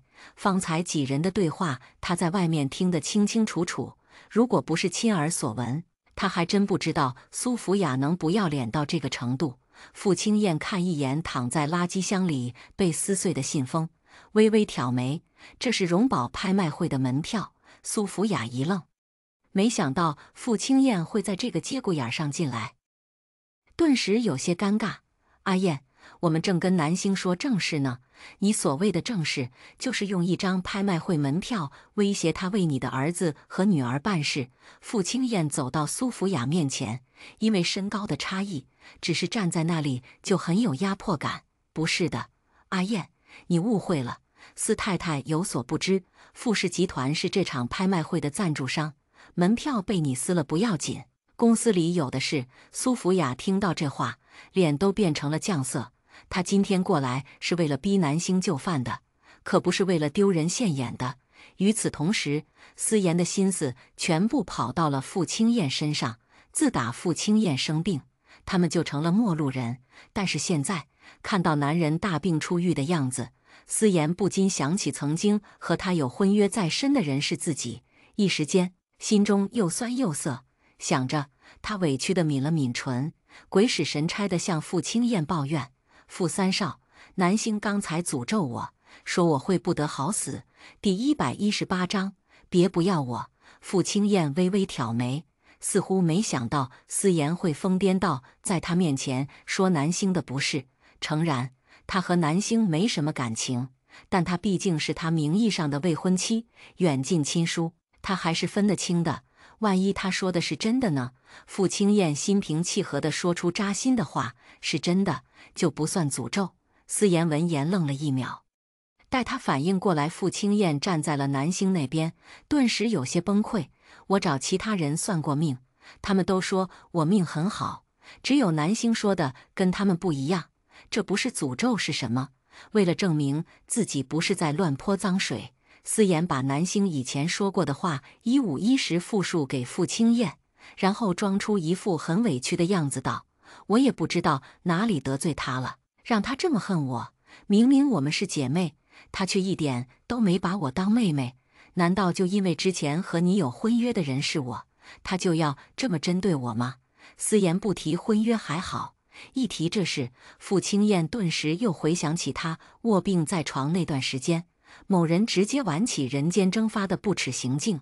他冷冷看向思妍，南星不是那样的人，至少他没有在自己快死的时候袖手旁观，也没有像其他人那样，在他病和没病的时候有两副面孔。你怎么知道他不是？思妍急了，全然没有注意到男人眼底闪过的厌恶。你们又没认识多长时间，难道就因为她是你的未婚妻，你就无条件偏袒她吗？不然呢？傅清燕不以为然。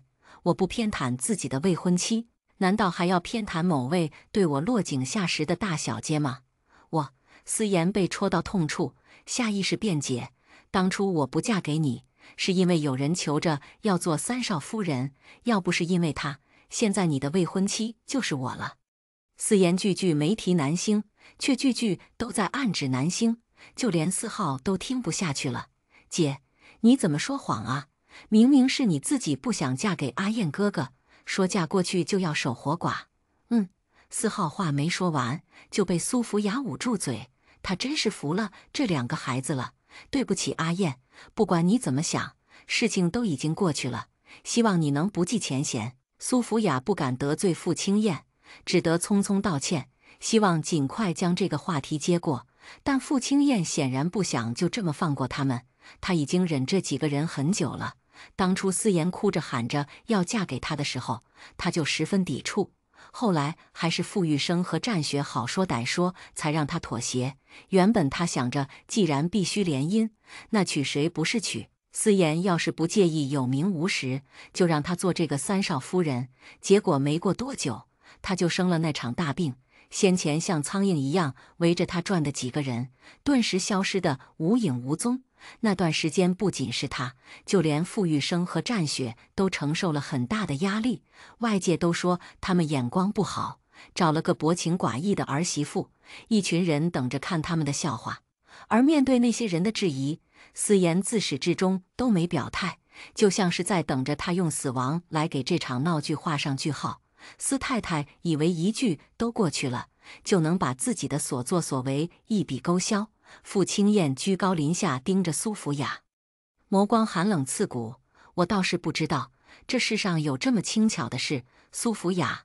不过既然话说到这了，我也不得不提醒司小姐，从你决定让南星替嫁的那一刻起，我和你之间就没有任何关系了。所以麻烦你不要动不动把婚约2个字挂在嘴上，让我未婚妻心里不舒服。南星他倒也没有不舒服，事实上他对傅青燕的私生活并不关心，就算他跟别人结过婚，有过孩子也无所谓。阿燕，你这么说就过分了。苏福雅忍不住帮思妍说话。妍妍虽然有点大小脾气，但她人不坏。当初她打退堂鼓，是因为医生说你没救了。作为一个18岁的小姑娘，心里害怕不是很正常吗？可就算是那样，她也没有付诸行动，只是在害怕的时候跟家人吐槽几句而已。至于你觉得她冷漠，不去看你，那就更是子虚乌有了。她不是冷漠，只是不知道该怎么面对你，怕看到你生病的样子心里难受。你也知道，妍妍她从小就崇拜你，想嫁给你，做你的妻子，怎么可能不顾你的死活？是后来南星忽然回来吵着要嫁给你，他才把这个机会让出去的。苏福雅这一番话，但凡是个没脑子的，估计都要相信了。但傅青燕不傻，一番声情并茂的解释，在他听来无异于猴子放屁。他勾了勾唇，轻笑：“是吗？那我还真要感谢司小姐的成人之美了。”思妍闻言握紧拳头，心里醋意泛滥。她原以为南星嫁给傅青燕之后，用不了多久就会守活寡，没想到傅青燕病好了，还对南星很满意。她真搞不懂，这个身材像搓衣板，成天顶着张扑克脸的家伙有什么好的？难道就因为他懂玄学？可是现在都什么年代了，大家不都提倡科学吗？南星刚醒来，正是需要休息的时候，你们待的时间也够长了，是不是可以走了？傅青燕丝毫不顾即使苏福雅是她的长辈，直接给3人下逐客令。苏福雅脸都黑了，合着她刚才说了那么多，傅青燕一句也没听进去。阿燕哥哥，南星姐姐还没答应我们呢。思浩有点着急，我少了10年的寿命，妈妈说只有她能帮我。傅青燕睨一眼思浩，见他个子长高不少，但智力还是很感人。他拍了拍思浩的肩膀，懂什么叫吃一堑长一智吗？不懂回去查查词典。3人吃了闭门羹，不得不打道回府。临走前，他们听到傅青燕跟南星说，之后会给他找一个助理，谁想见他都得提前预约。虽然没点名道姓，但也跟指着他们的鼻子骂差不多了。思妍憋了一肚子火，刚一进电梯就发出啊啊啊的尖叫。思浩默默堵住耳朵，气死我了，真是气死我了！他算什么东西？傅三少凭什么维护他？苏福雅被思妍吵得一个头2个大，没好气道：凭他跟傅青燕订婚了，凭他明年就要成为3少夫人，这个理由还不够充分吗？那又怎么样？傅青燕喜欢的人又不是他，再不喜欢也是订婚了，身份在那摆着，我们能说什么？苏福雅眉头紧锁，意识到自己放走了一条大鱼。当初他要是能多劝劝思妍，让她坚持嫁给傅青燕，现在哪还需要看南星的脸色？都怪他意志不坚定。3人坐电梯来到楼下，苏福雅看一眼时间，道：今天是老夫人生日，他还不知道南星住院的事，你们也别在他面前提，听见没？为什么呀？思浩一脸迷惑，哪有那么多为什么？让你怎样就怎样，别再给我惹麻烦了。苏福雅在思浩脑袋上狠狠敲了一下，思浩嗷一声捂住脑袋，思妍倒是很快明白了苏福雅的意思。老夫人生日，司家上下都很重视，南星在这个时候缺席，老夫人肯定会不高兴。现在司长林的心已经偏到了南星身上，要是老夫人再偏心，那他们三人就真没活路了。霍九九回到病房，刚好听到傅青燕在和南星说找助理的事。你平时那么多事，一个人处理起来太麻烦，最好带个助理在身边。不用吧？南星觉得这样很麻烦，我处理的事都和玄学相关，外人帮不上什么忙。傅三少，你不用南星找助理了，我就是他的助理。霍九九跑到傅青燕面前，认真介绍起自己的新身份。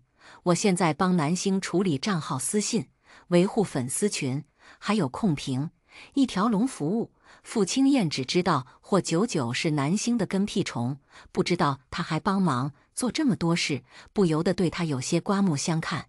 只是你一个霍家大小姐，给他当助理像话吗？这种事私底下两人你情我愿的倒是无所谓，但是传出去就会显得傅家是在拿架子。那怎么了？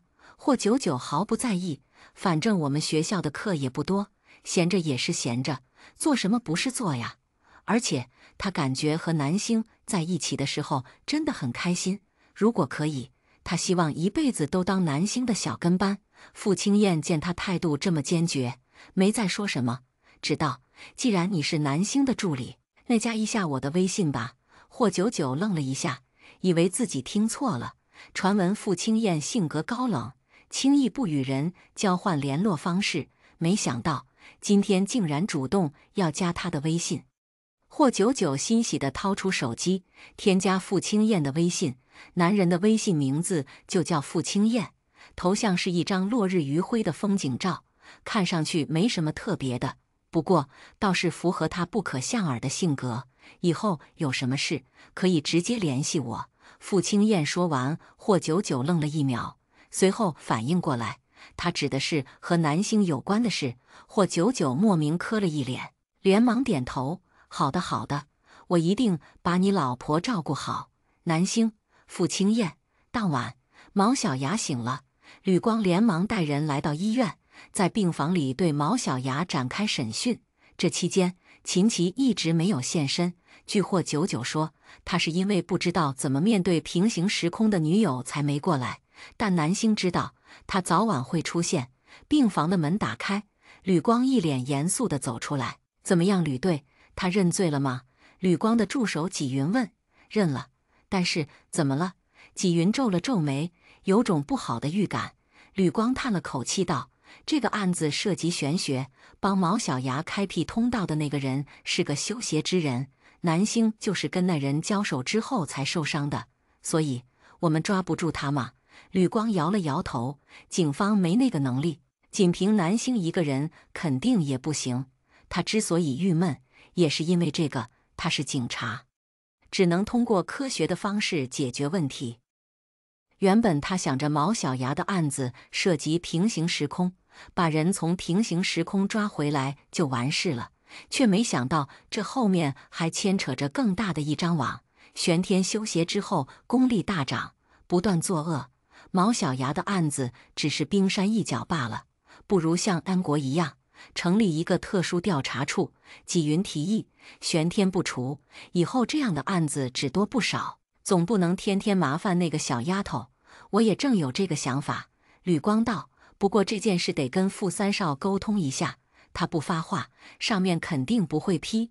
两人正说着，走廊尽头传来一阵脚步声，一身黑衣的秦琪走了过来。